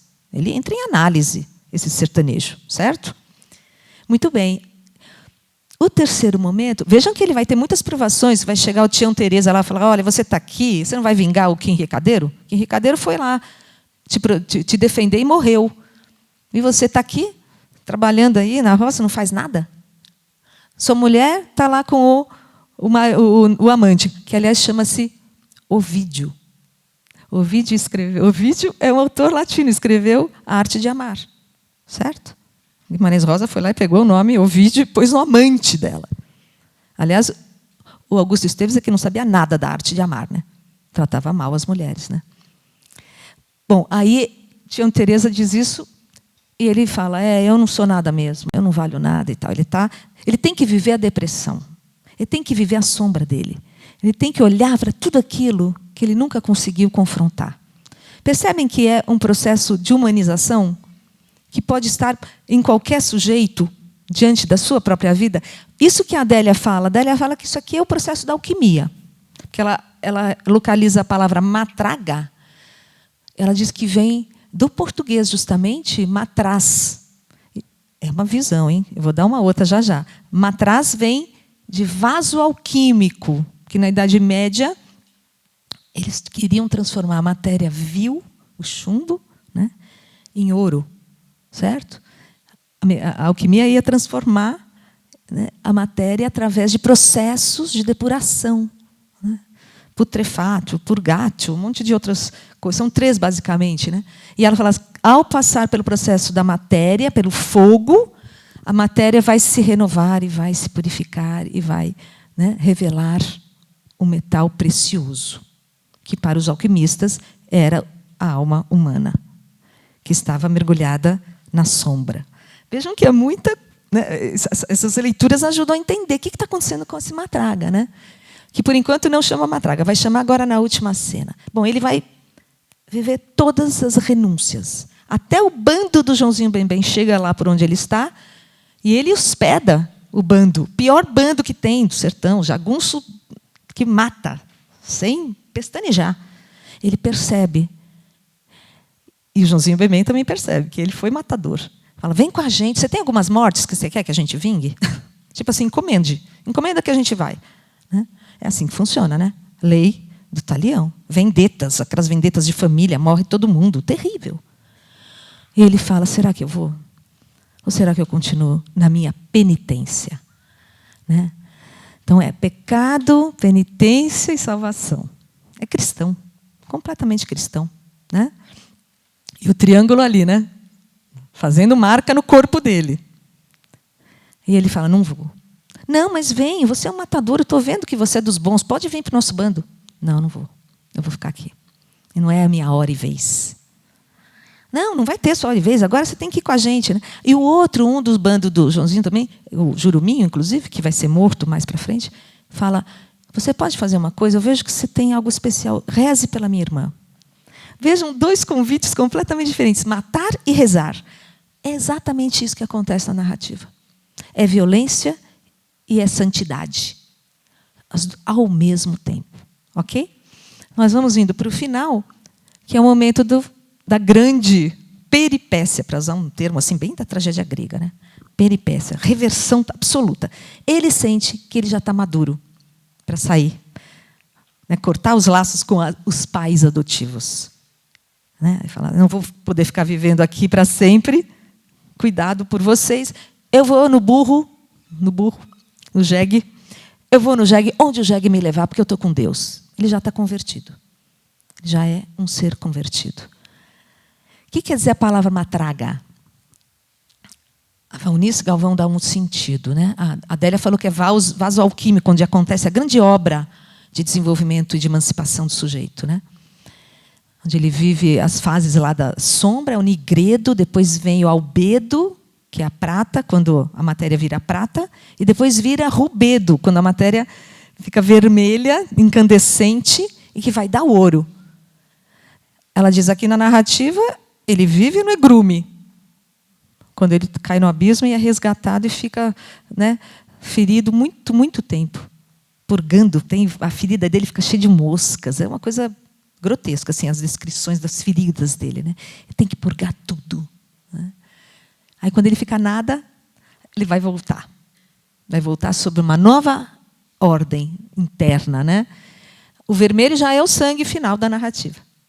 É o momento onde vai acontecer a grande reviravolta e onde ele vai realizar a sua marca.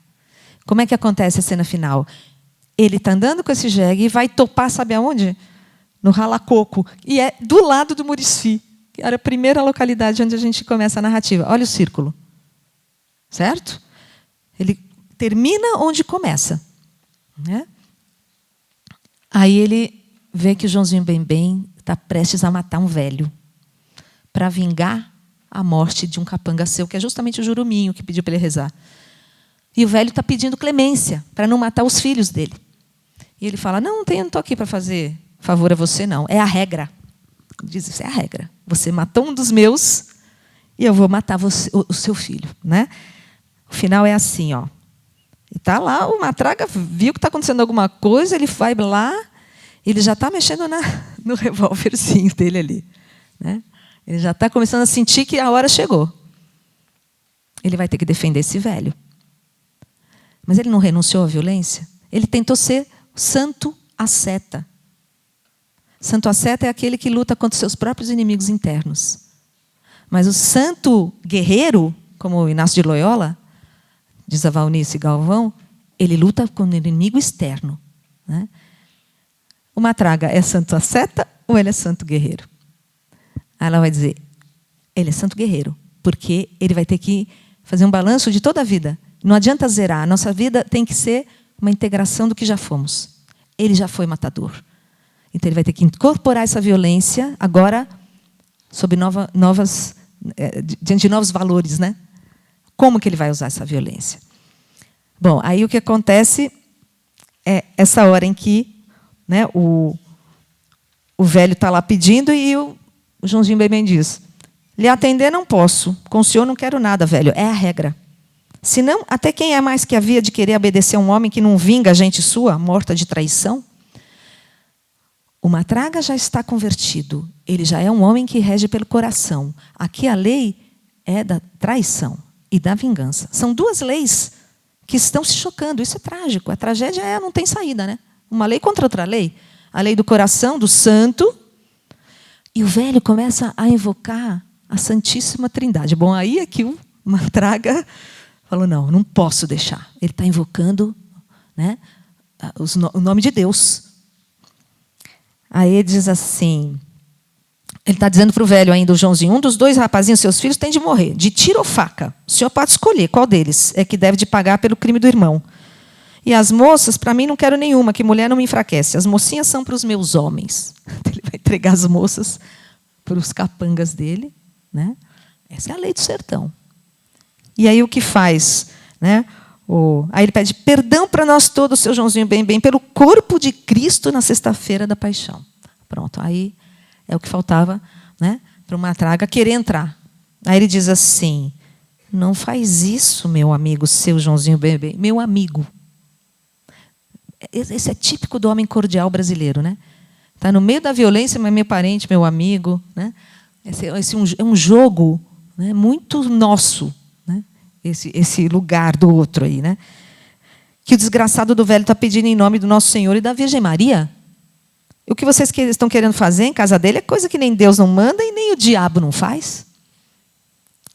Aí o Joãozinho Bem, que se achava aliado dele, né, estranha, e diz assim: você está coaçoando com a gente, mano velho? Ele fala: não, estou só pedindo como amigo. A conversa é séria, meu amigo, meu parente, Joãozinho Bem. Aí realmente o fim é assim: na hora que não dá certo o diálogo, o pedido, um dos capangas vai para cima do Matraga. Portanto, ele tem que se defender. E olha o que ele diz. É incrível, é uma palavra só, tá? Eu vou falar, é palavrão, ok? Mas é por causa da narrativa. Eu sou uma pessoa pura, jamais falaria. Mas a narrativa é assim, ó. Epa, nomo, Padre, Filho, Espírito Santo, amém. De novo. Epa, nomo, Padre, Filho, Espírito Santo, amém. Vocês entenderam o que ele falou, né? Em nome do Pai, do Filho e do Espírito Santo, amém. Avança cambadas de filhos da mãe, que chegou a minha vez. A hora e vez não é só cronológica. Não é cronos, mas é kairos. Kairos é a oportunidade. É o momento certo onde as coisas se juntam. Tá? Então ele percebe que é agora que ele pode ir para cima, tudo que ele reprimiu, agora vai. E ele abre a comporta da violência, vai para cima, e a casa matraqueou que nem panela de assar pipocas. Matraqueou, matraga. A Valnice diz: matraga pode ter a ver com matraca, que é instrumento de penitência na sexta-feira da paixão. Sabe aquele instrumento que faz barulho? E matraquear, que tem a ver com os tiros, nessa cena final terrível de violência. Matraquear.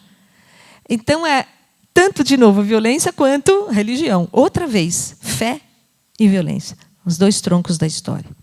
E os dois vão ser mortos, evidentemente. Morre Joãozinho Bem, morre Matraga. Os dois rolando no sangreira só, né? O final é uma sangreira só. E até que ele está feliz porque ele vai para o céu. E ele diz assim, ele dá um sorriso. É o sorriso do mártir, né? É o sorriso de quem viveu o sacrifício, né, por Deus, né?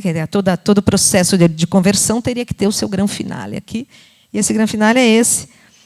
E eles começam a querer que o outro seja enterrado primeiro. Não, cuida dele, não cuida do outro. É um jogo todo de cordialidade no meio da morte, né? Dessa coisa bem nacional. Mas ele quer ser reconhecido. Ele é anônimo até agora, mas ele quer ser reconhecido. Pergunte aí quem já ouviu falar de Augusto Esteves. Aí aparece um primo dele e fala: mas eu sabia que só podia ser alguém assim, que veio defender a nossa aldeia, né? Acabar com o Joãozinho Bem, que era dos terríveis, era dos bandos piores que tinha. Virgem Santa, logo vi que podia ser você, primo, Nhô Augusto. Ele diz: era o João Lomba, um velho parente. Então, Augusto Matraga fechou primeira vez que vem, depois o nome Matraga. Fechou os olhos, com um sorriso intenso nos lábios lambuzados de sangue, de seu rosto subia um sagaz contentamento, o sorriso dos mártires que se encontraram com a divindade na hora final, depois de toda a conversão, de toda a renúncia. Mas agora ele vem inteiro, vem com a violência que é dele. Daí, mais olhou procurando João Lombo e disse, frase final, põe a bênção na minha filha, seja lá onde for que ela esteja. E Dionora, que é a mulher, fala com a Dionora que está tudo em ordem. Então, ele perdoa a filha, ele perdoa a mulher. Aí acaba assim, depois, vírgula, morreu. E acaba a história. Uma história pia, uma história sobre o Brasil, uma história sobre o sertão, sobre a violência, sobre a lei dos costumes, das regras. Uma tentativa de, enfim, salvação da alma, de um criminoso, de um perdido.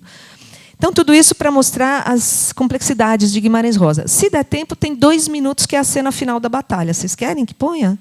Vale 2 minutos? Como é que faz aqui para colocar? Daisy. Que parece que agora vai dar para ver, Vocês vão ver que ele vai fazer essa batalha acontecer, esse cineasta faz acontecer na igreja. É mais forte, a ideia da batalha na igreja. E ele no livro ele tem que ser nomeado e reconhecido para o ciclo se fechar. Porque quando ele fala em nome do Pai, do Filho e do Espírito Santo, ele traduziu a marca triangular em signo verbal. Em nome do Pai, do Filho e do Espírito Santo. Amém. Aí a Santíssima Trindade, que estava na mandala, se faz um gesto. Pode. Acho que tem que, talvez, fazer escurinho ou não precisa? Não sei. Eu juro que não sei. Traz tua gente. Tem pena do meu porquinho, seu bem. Tem pena. Traz tua gente, velho. Tem piedade de todos nós, seu Joãozinho. Quem é que teve pena do juruminho baleado por detrás? Então lhe peço, seu Joãozinho, que dê ordem para matar este negro velho que não presta para mais nada. Mas não mande judiar deles. Eles não têm culpa nenhuma do que fez o Pai. Pelo sangue de Cristo, pelas lágrimas da Virgem Maria. Lhe atender não posso e com o senhor não quero nada. É a regra. Senão, quem mais havia de querer obedecer um homem que não vinga a gente sua morte de traição? É a regra. Um dos rapazinhos tem de morrer de tiro ou de faca. Perdão para nós todos, seu Joãozinho. Pelo corpo de Cristo, na sexta-feira da Paixão. Cala a boca, velho. E traz tua gente que é melhor. Pois então, Satanás, eu chamo a força de Deus para ajudar a minha fraqueza contra a tua força maldita. Não faz isso, amigo. Não faz isso que o desgraçado velho está pedindo em nome do Nosso Senhor e da Virgem Maria. E o que vocês estão querendo fazer com ele é coisa que nem Deus não manda e nem o diabo não faz. Você está caçando com a gente, mano velho? Não. Estou pedindo como amigo. Pois pedido nenhum desse atrevimento eu até hoje nunca que eu vi nem atendi. Pois então, meu amigo, seu Joãozinho bem é fácil. Mas tem primeiro que passar por cima de eu de fogo.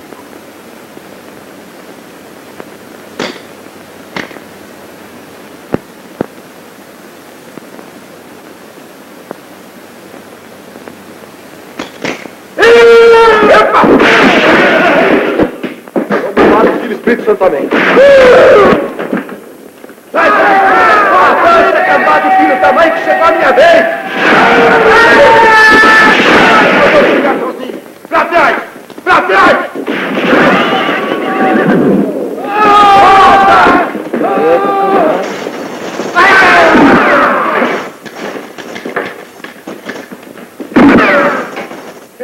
Gostosura de fim de mundo! Tá sem sustância, porcalhada? Cachorrão de canalha! Você tem? Hein?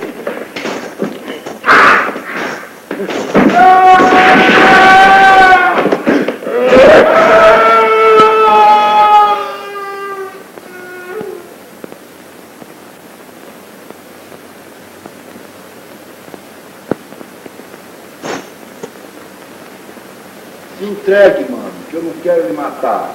Joga a faca fora, dá viva a Deus e corre, esse Joãozinho Bebê. Mano, agora você vai me dizer quantos palmos tem do calcanhar ao cotovelo. Se arrepende dos pecados, que senão vai sem contrição, vai direitinho pro inferno. Meu parente, seu Joãozinho Bebê.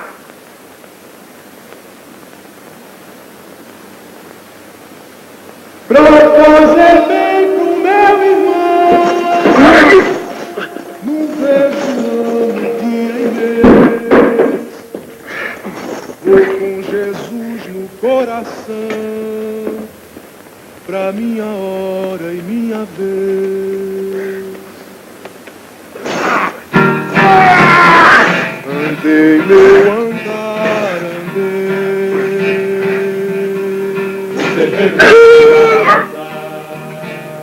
andei meu andar, andei.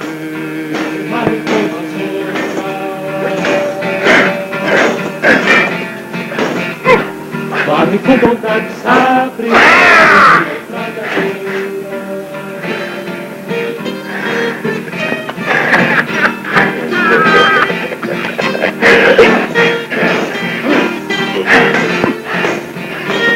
Ele é homem, vai comigo. Fazer bem pro meu irmão.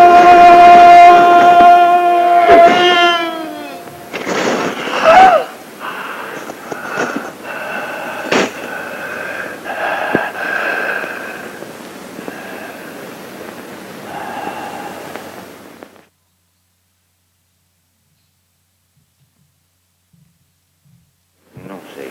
Eu juro que não sei. Traz tua gente. Tem pena do meu porquinho, seu bem. Tem pena.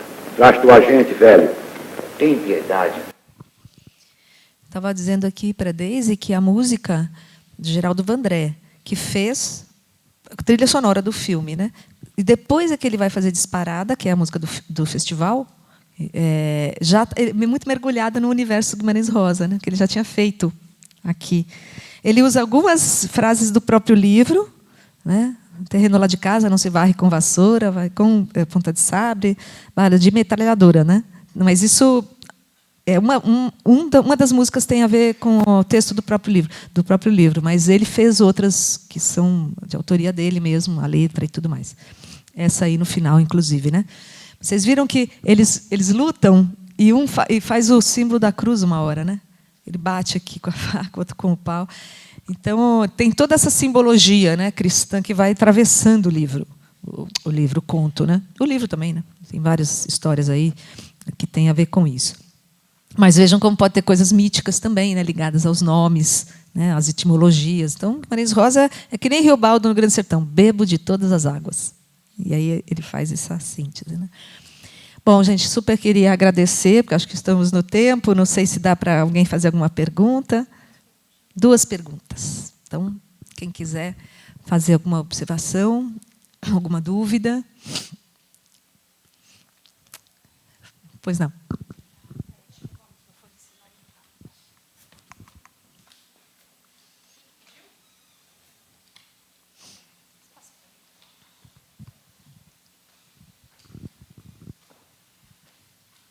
Oi.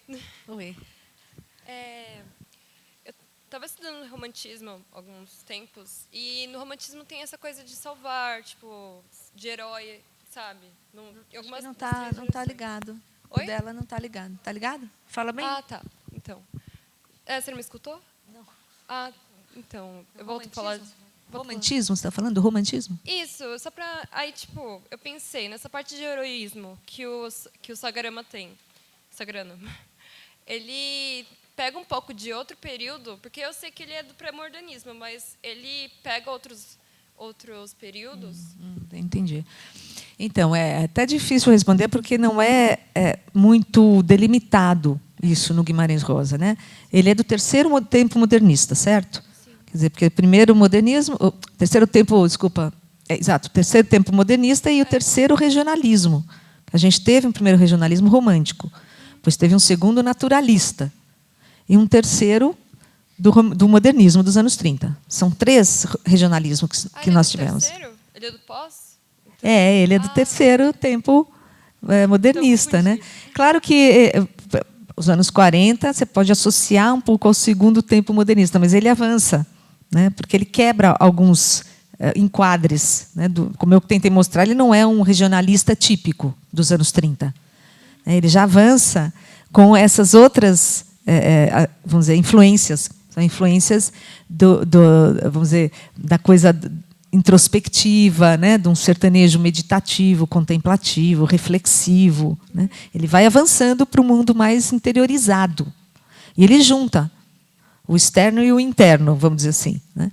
Agora, quando em relação ao romantismo, você pode encontrar alguns traços românticos, mas eu acho que não é exatamente como seria um enredo romântico, porque enredo romântico ele lida com a idealização, né? Ele lida com alguns ideais, vamos dizer assim, que são mais fortes do que a vida terrena, né? Que são mais fortes do que vamos dizer, o mundo da matéria, né? O romantismo tem uma espécie de redenção também associada aos ideais, é uma idealização. A personagem ela é mais idealizada, né? Expurgada os seus defeitos. Então, o herói romântico é um herói quase fora do mundo em alguns momentos, né? Quer dizer, ele vira o final dos enredos no romantismo. Se você pegar até o primeiro Machado, que é um realista, né? Mas o primeiro Machado, Helena, Redenção, são enredos assim mais, vamos dizer assim, onde o personagem vai buscando um lugar ideal, né? E essa personagem, ela está misturada com o mundo, misturada, né, nas mazelas do cotidiano, entende? Deste cotidiano. Então, as marcas terrenas, humanas, falhas, está muito mais forte. Então, não sei, eu acho que eu diria que um traço do Guimarães Rosa é não romper com as tradições. Ele era da conciliação, né? Diferente do Graciliano Ramos. Rompe com a tradição romântica e vai fazer um romance hiperrealista. Super realista. O problema é que o Guimarães Rosa tinha uma coisa da religiosidade, uma relação com a religiosidade, muito maior do que o Graciliano, que era um ateu, né? Um ateu de esquerda, né? E ele não queria deixar a sua personagem fantasiar 1 milímetro. Se o Fabiano começasse a fantasiar, assim, eu vou conseguir, vai vir um período de prosperidade, todos vamos nos salvar, já vinha o narrador e dava um crau nele, certo? Guimarães Rosa não, ele quer entrar nessas personagens bem no plano delas, não olha de cima, que nem o Graciliano, né? Estou comparando com o realismo, né? Mas ele não olha de cima, ele olha por dentro. Ele quer assim, entrar na fala desses viventes e ver o momento em que eles dão uma virada na sua vida concreta, né? Mas ele não deixa de mostrar bem as determinações sociais, né, desse Brasil desigual, né? Então, sim, existe um traço, mas acho que o traço não é determinante, o traço romântico no Guimarães Rosa. Ele usa muita ciência nos contos dele? Porque tem aquela coisa do mais forte é o que sobrevive, etc. Do mais forte sobrevive? Ah, você está falando da ciência darwinista, por exemplo? Isso. Então, nunca pensei nesses termos. Eu acho que ciência... Ele não opõe ciência e religião, isso certamente. Ele não opõe. Ele acha que... Ele fala uma coisa que é assim, o saber do homem depende de conhecer a vacina, por exemplo, da varíola, né? A penicilina ou qualquer outra coisa, antibióticos, etc. Mas ele diz que o saber humano depende também de se tratar a linguagem com esse olhar virginal. Ele tem uma fala assim, né? O homem depende também do trato com o idioma, com a língua, com a linguagem, tudo mais. Ele é médico, né? Então, eu acho ele é que médico, exatamente, é. Então, assim, não tem como ele negar a ciência, né? E darwinista, de alguma forma, sim, porque ele entende, né, que as relações têm a ver com o que se coloca mais adaptado, né? Com a lei desse mais forte que se falou, né? Mas não quer dizer que ele feche inteiramente o quadro determinista. Ele parece que faz uns furos nesse balão determinista e tem um sopro que é um sopro, às vezes, da metafísica, às vezes é do sobrenatural, às vezes é da magia. Entendeu? Então, o Guimarães Rosa é difícil de ser definido. Ele é um autor como? É um autor só mítico? Não, né? Então, eu penso que nós estamos diante de um autor complexo de encaixar, sabe, em alguma gaveta, assim, né, do que ele é. Mas eu entendo, e você coloca coisas que são possíveis de serem lidas assim no Guimarães, com certeza. Alguma última questão? Aqui.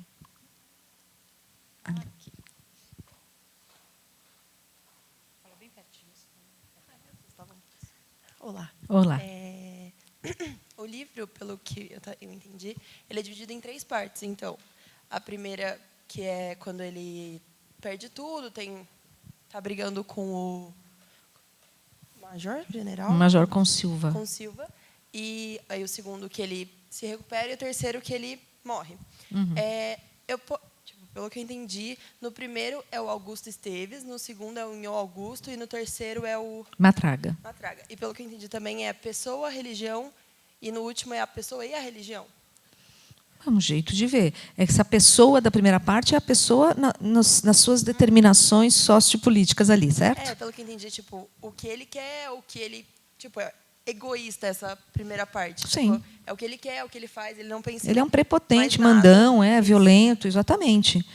Não tem nenhum valor, né, maior, tá certo? O valor é do embate físico, corporal, né, com o mundo e um jeito de se dar melhor. É isso. Mas ele é prepotente porque ele já está perdendo o poder, ele nem isso ele atina, quer dizer, ele já está na decadência, mas ele continua pisando, né, como o narrador fala, né, pisando fundo ali, pisando em todo mundo, com voz de meio-dia. Voz de meio-dia, aquela voz assim, né, forte, né, o sol está no... Então, a primeira parte é isso. Né? A segunda é o Calvário, o processo sacrificial. Aliás, ele também, no final, se sacrifica. Ele é uma espécie de bode expiatório. A palavra matraga, se veio de matraca, que é um instrumento do penitente, quando vai para matraga, vira G, né? O C vira G. E aí a Valnice diz que esse G traz uma nova palavra uma nova palavra dentro de matraga, que seria traga, tragos. Tragos é a palavra que deu tragédia no grego. Tragos é o bode expiatório. É alguém que se imola no lugar dos outros e se santifica justamente nesse momento. A grande peripécia é a redenção dele, né? Então, eu posso falar que o Matraga seria a mistura do Augusto Esteves com o Augusto? Que o Matraga seria o quê? A mistura do Augusto Esteves. com o Augusto. O Matraga é a integração, né? A incorporação dos traços do Augusto Esteves, redirecionados depois da demanda sacrificial do Nhô Augusto, para o vetor ético, né, o vetor do bem, o vetor da salvação do mais fraco, na cena final. Então, é verdade, ele tem que integrar cada um desses que ele foi, para poder ser o Matraga final. Você tem toda a razão, é uma integração. De novo, 3, né, dessas 3 fases, e é um processo de individuação mesmo, em que ele tem que viver a sombra, né, viver aquilo que ele nunca foi, se refazer como sujeito, recriar o mundo. Né? Freud dizia que cada vez que nasce um sujeito no mundo, a humanidade tem que recomeçar.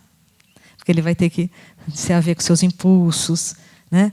Com aquilo que ele deseja, mas não pode, com as leis, com a moral, com os valores, com o superego, né? Regrar o id, né? A pulsionalidade. Ou seja, o ser humano está começando, e a humanidade, de novo, está começando a cada sujeito que vem ao mundo. Né? Ele tem que fazer isso também. Ele vai ter que virar um bebê. Né? Até uma hora que ele está lá na gruta com os negros, ele vira um bebê, ele está desamparado. Ele chama mamãe, mamãe. Sabe assim? Ele está completamente fragilizado. Então, você pode dizer que sim, é uma integração das 3 faces. Nada. Bom, pessoal, agradeço a presença de todos vocês. Professora, agradeço a palestra, foi maravilhosa. E até semana que vem. Obrigada, gente. Obrigada. Obrigada a todos.